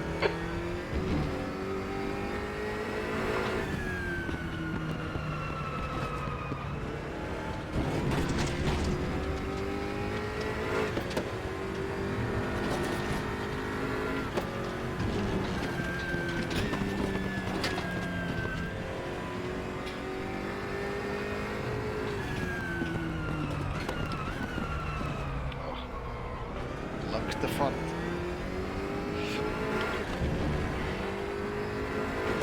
You're pulling away from the guy behind. The gap's now 12 seconds.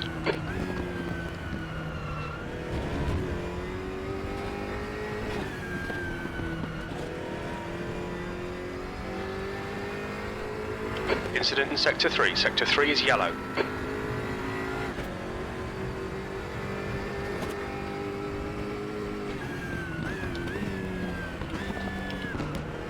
Green flag Sector 3. I always tend to brake a bit too late. It's been lovely.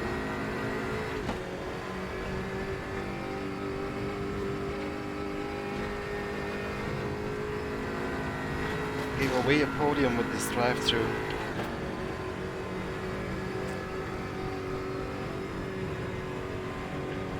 Was so close too.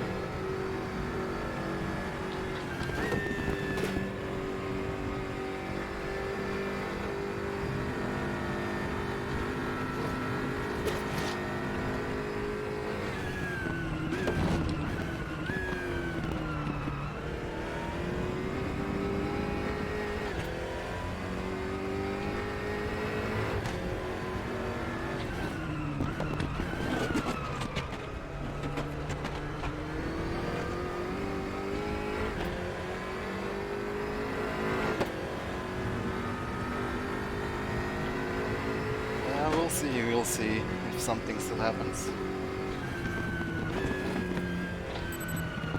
The moment I'm making the mistakes, not Schneider.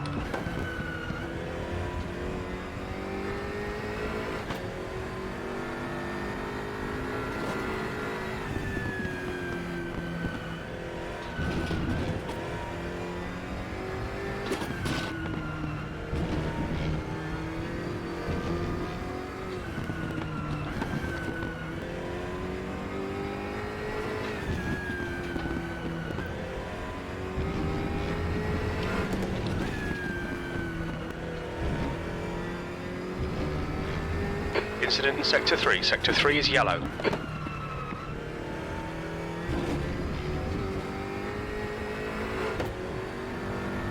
Sector 3 is clear.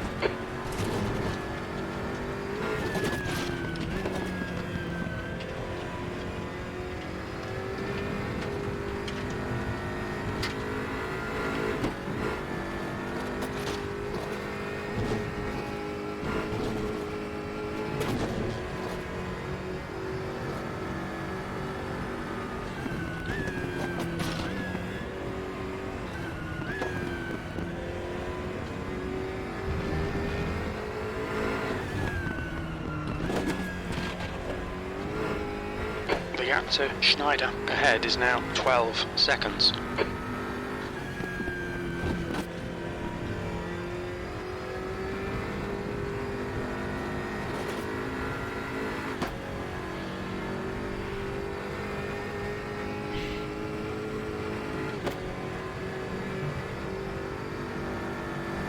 We've got too many good drivers in this That's a league. new fastest lap for Koch. 7:53.3 seconds.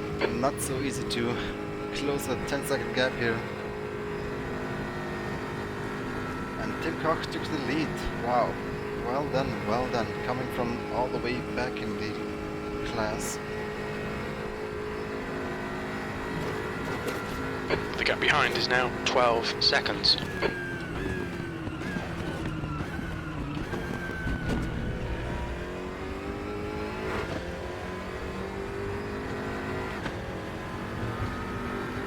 Would have liked that podium though. P4.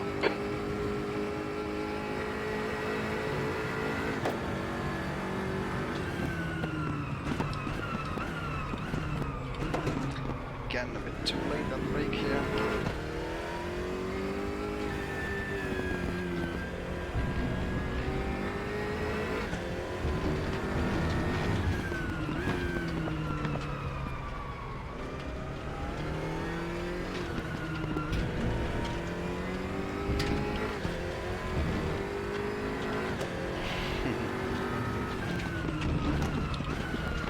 The gap to Schneider in front is now Having 11 Hunter seconds. in your rear view mirror doesn't usually help.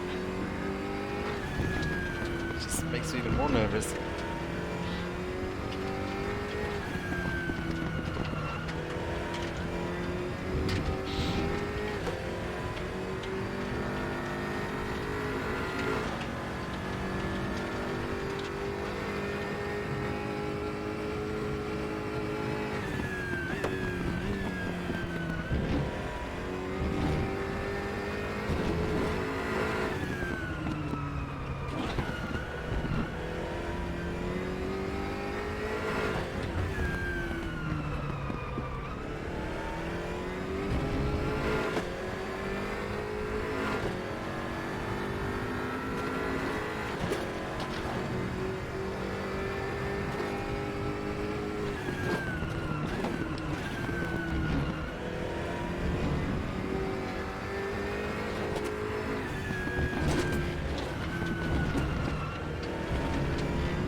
Yeah, nope, that's probably not gonna be enough.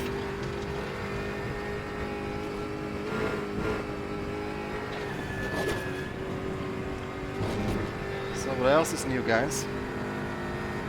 Looking forward to Automobilista 2. Awesome, Scout. Looking forward to trying it out.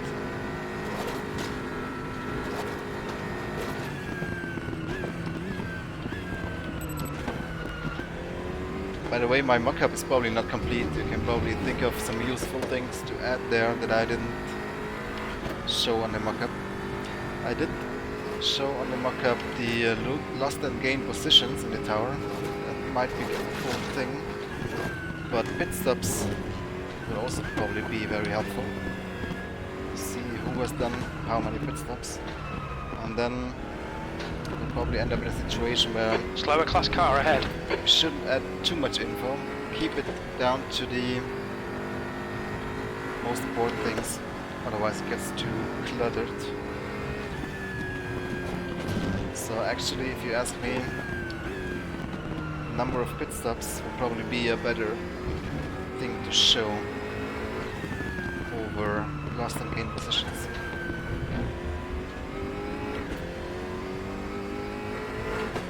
And on that note, it would be nice to show who's currently in pit. The gap to Schneider ahead is increasing. Stuff like It's now that. 14 seconds. My rock kept its final design. Right. That's what mock-ups usually are. If you make a placeholder, there's a 90% chance, The gap behind is now 90% chance the 14 placeholder will seconds. become the final asset. That's what I learned from experience.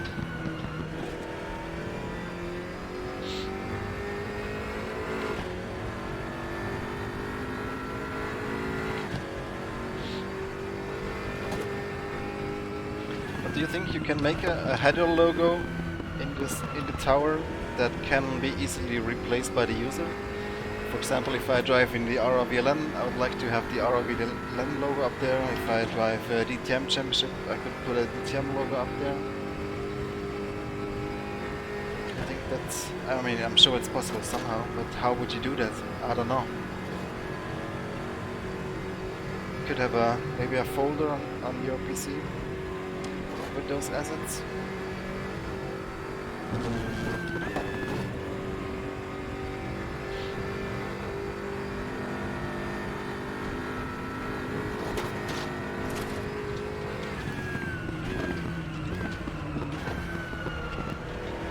Maybe if you have multiple files in there, in the same folder, you could cycle them.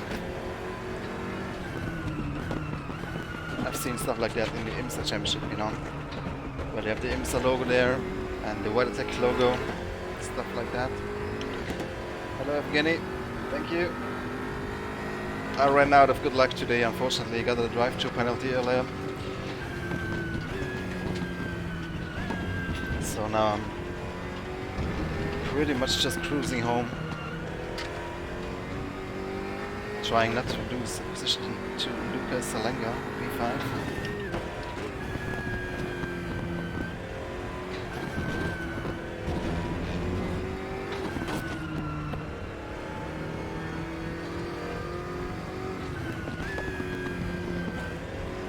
You're coming up on a slower car.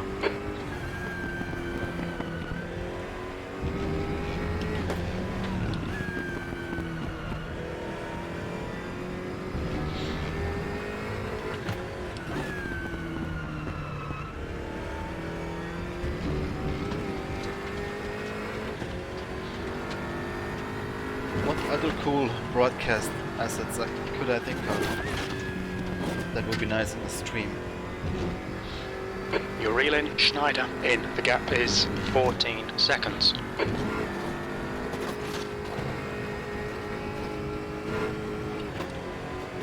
Not much really, actually. The gap behind has now decreased to 14 seconds. He's faster than you, entering turn 1. Yeah, cool chief. Leave me alone, I know what I'm doing.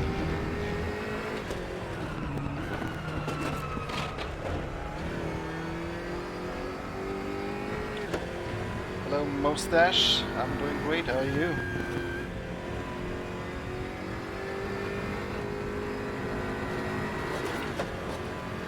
Weather has been a bit shit here in Sweden. It's been raining for like 2 weeks in a row.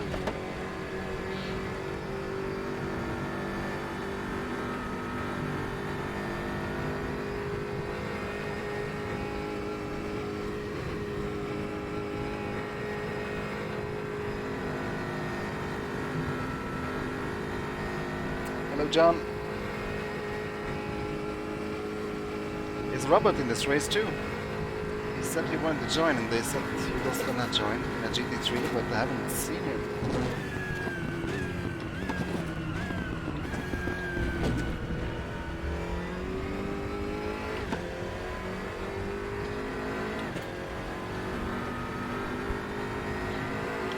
I'm not in the esport leagues because I'm staff of race rooms, so that's doesn't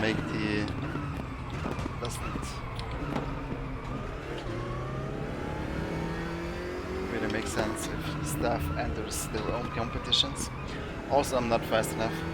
I mean, Keithley and Kunze and all these guys in Hasse, they are just a bit too fast for my skills.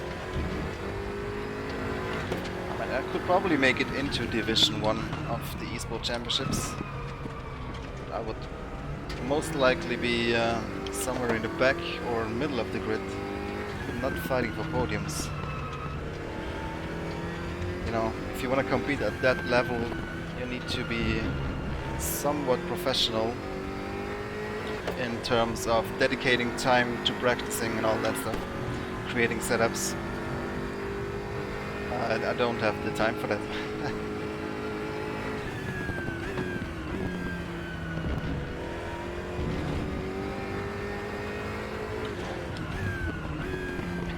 If I was 20 years younger, I would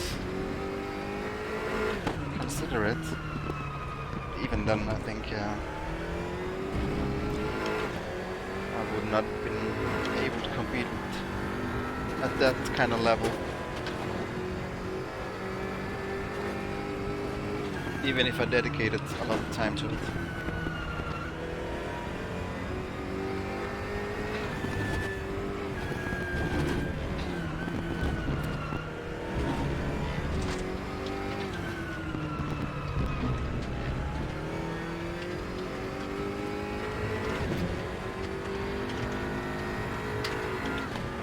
He won the last free-to-play competition. Well, free-to-play is different, right? The gap to Schneider ahead is now 15 seconds.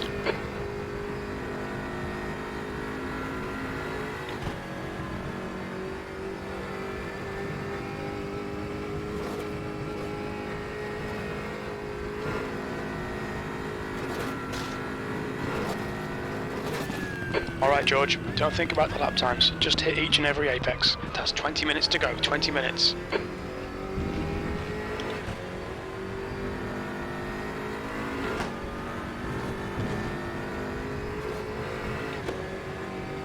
The guy behind's reeling you in. The gap's now 12 seconds. He's faster than you into turn 1. Your front tyres have got minor wear. Yeah, I wonder how much or how many drivers can actually make a living by being professional sim racers in esports competitions. And there's probably a couple of teams that pay their drivers enough to make a decent living. Team Redline and Sector 2 is yellow. some of the F1 esport teams, maybe. Sector 2 is clear.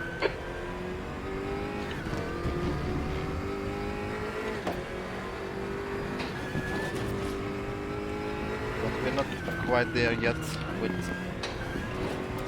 frequent enough esport championships.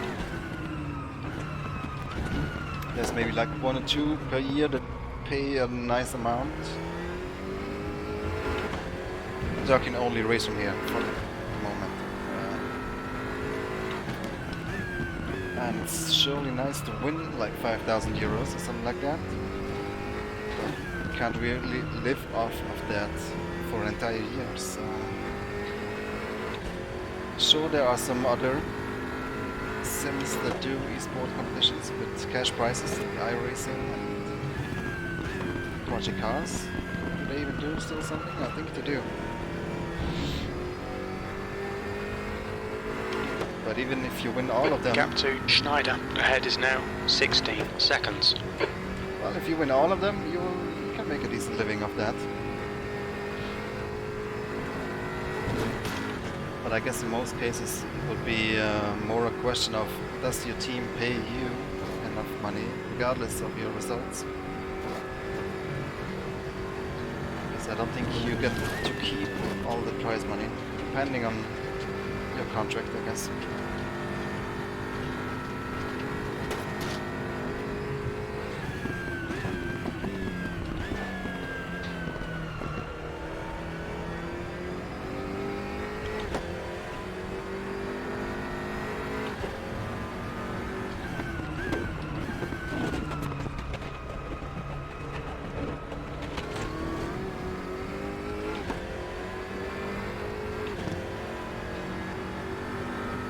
Yeah, Rob wanted to join in the beginning. Then they said he was gonna, but then I haven't seen him. But maybe he was in a different class, I don't know.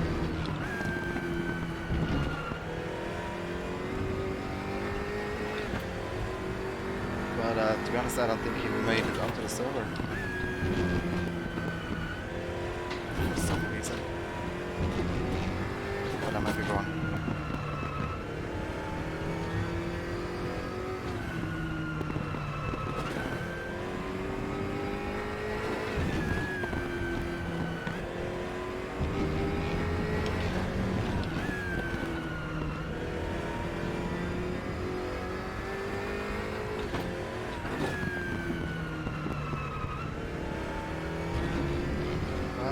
Looks like we have, what, 3 more laps to go?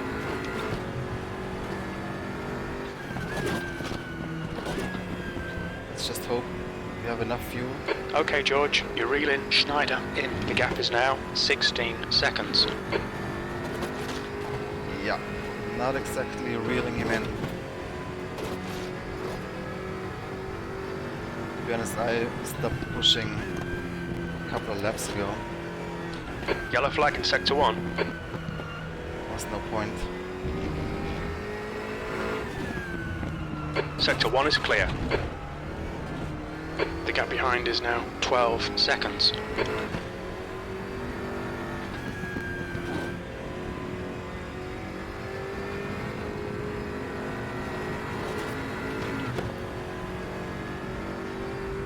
Entering the real Nordschleife, well, if I had the money to do that, I would do that. Or a sponsor that lets me drive his car. But yeah, I mean, I have 15 minutes left. basically no experience in a real life car, race car, other than rental go-karts.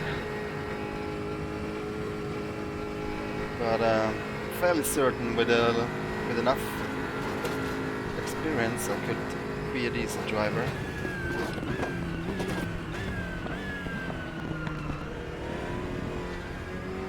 That being said, we have some competitions coming up again this season in Race Room, where you Your lap will be time able was to at get a racing license 8:00.9. and race for a team. We'll hear more about that very soon, I think.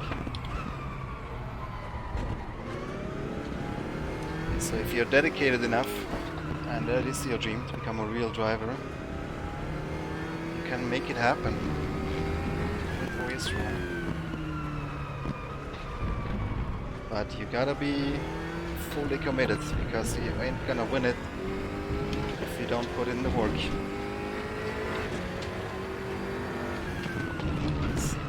The competition is high and fierce. Maybe I should enter. Quit my job, practice all day.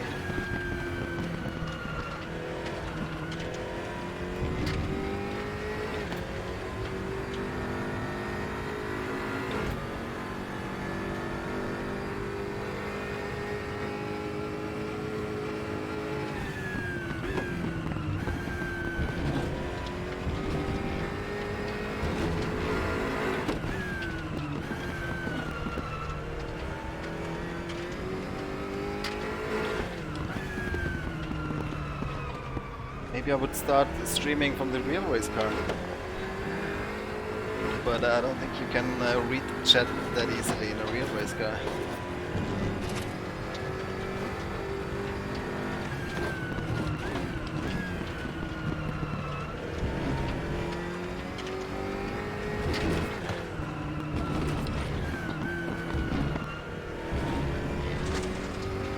The gap behind is now 9.5 seconds. Has that been done ever before? Like a live stream on a personal account from a race driver?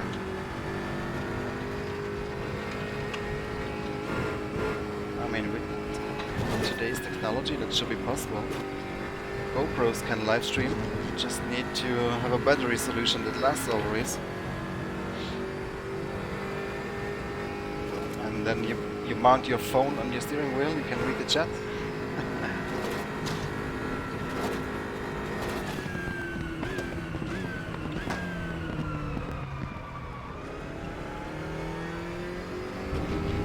Probably not very productive to do that for your competition, for your performance.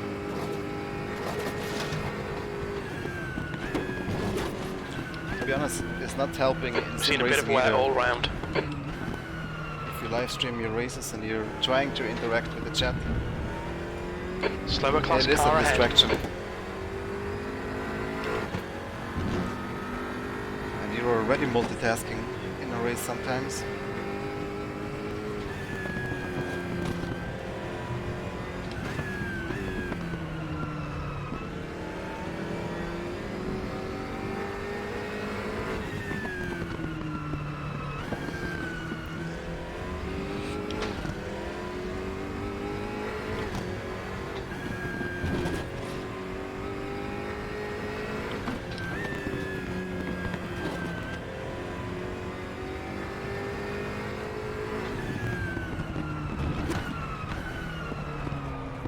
Maybe I should just live stream my replays instead of the actual races. Then I could interact better. And focus more on the driving while racing.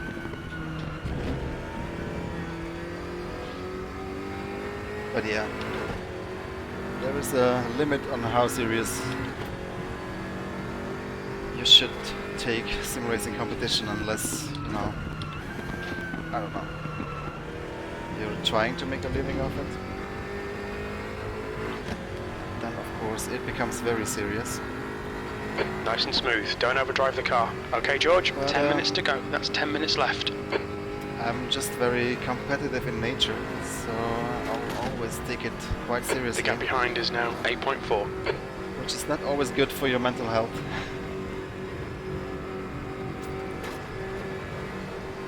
But it is fun.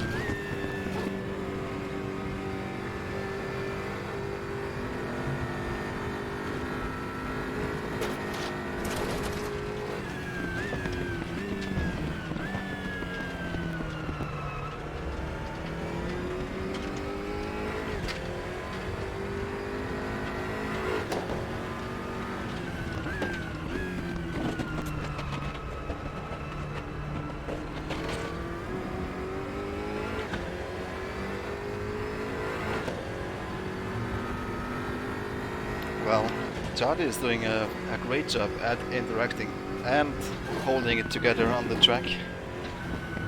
But he's also driving like every day. With that kind of routine, it gets easier.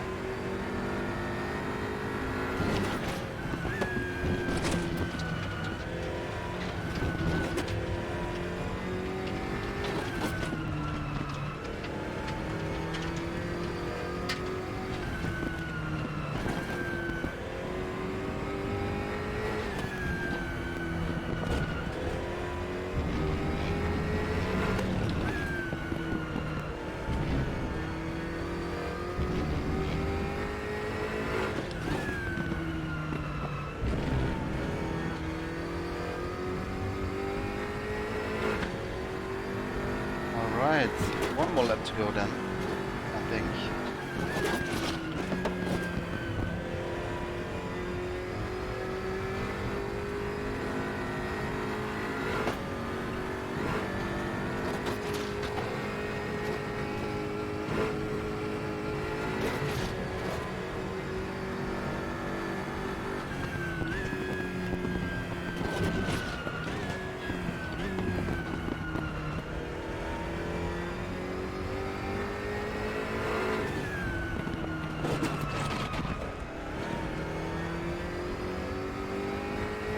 No, not really saving fuel, just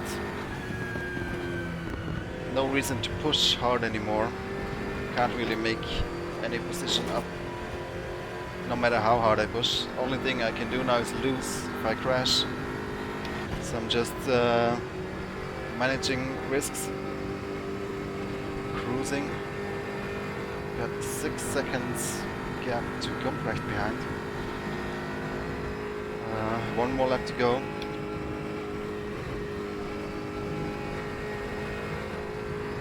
Oh, Gumprecht and Salenga have a really close battle right now.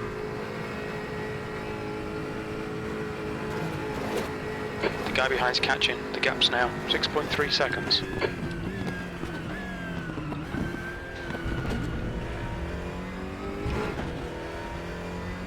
If you're interested, there's also a broadcast on the RRVGT Real Racing.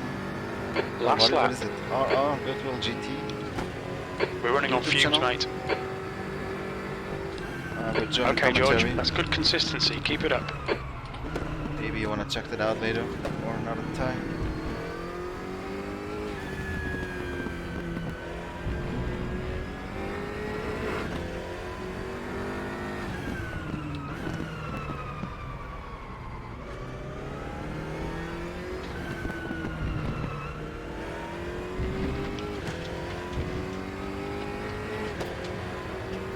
Can't take it too easy, yeah, otherwise Gumprecht and Salenga will catch me.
E4.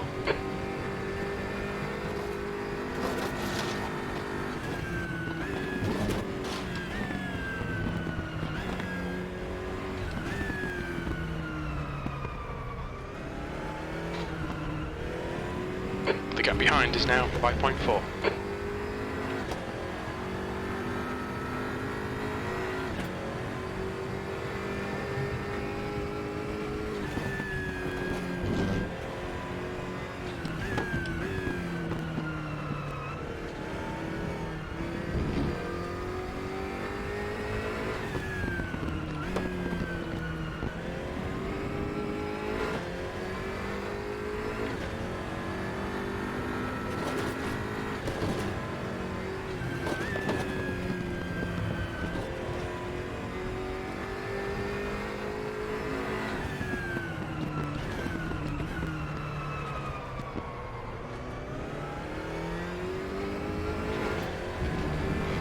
Almost there.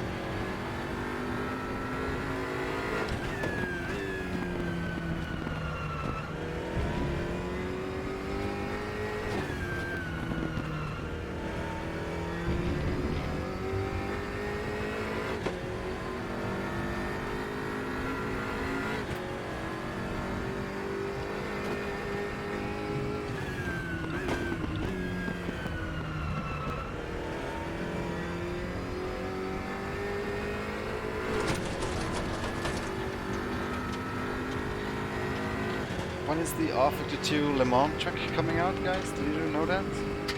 Don't think I've seen a release date. It's not gonna come out for the real race, in time for the real race, is it? Would make sense. That'd be kinda cool. Maybe that would be a reason to try R52 again.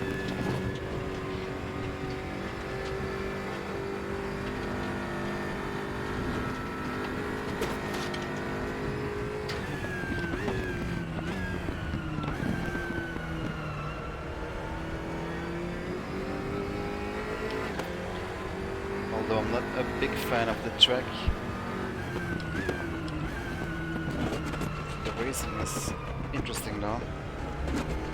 Definitely love to watch the race there. Not so much a fan of the track as a driver.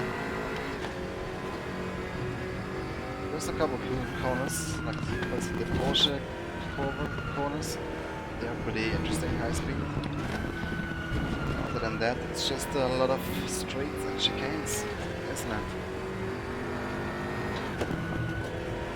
But of course, with the right cars and the right settings, you can make some nice endurance racing.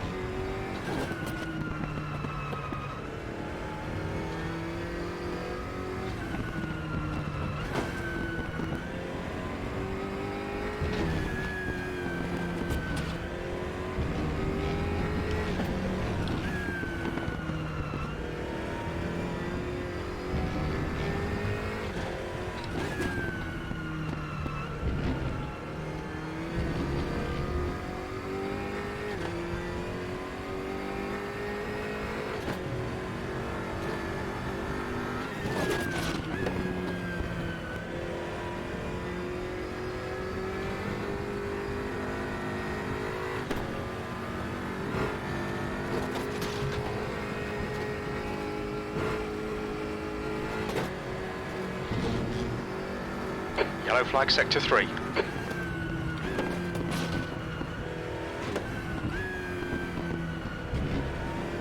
Yellow flag, stay sharp. Green flag, all Oh my clear. god, Malte made a mistake.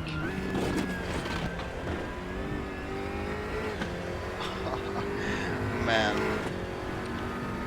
if I had kept pushing, maybe I could have overtaken him. The irony. 7 seconds. Yeah, I definitely lost 7 seconds in the last few laps. But it's alright. He deserved it. Had this stupid drive-through penalty cost me the race though. Cost me the podium. Well, yeah. Only got myself to blame.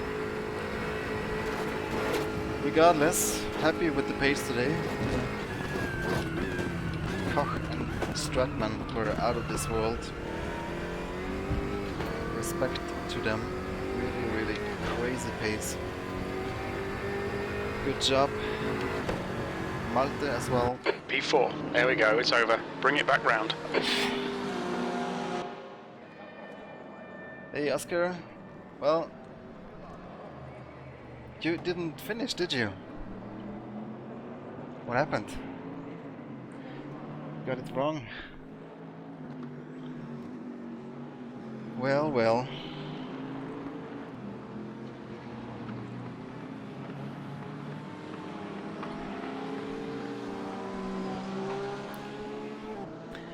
Well, if there's a takeaway from this race, it is that keep pushing till the end, because you never know what happens. I could probably have taken Schneider's place if I had done that, but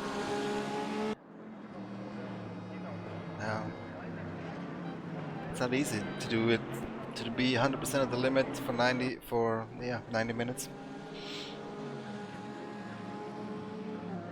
Anyway, I'm happy. P4 is alright with me. Could have been more, but could also have been worse. Yeah, again, congrats to the winner, congrats to the podium. Thanks everybody who was joined today as a driver, as a spectator, as a viewer. Hope you enjoyed.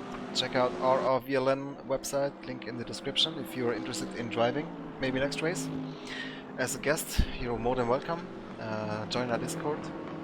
That's where we organize these things. Yeah, I'll just say thanks for watching. Take care. Until next time. Goodbye.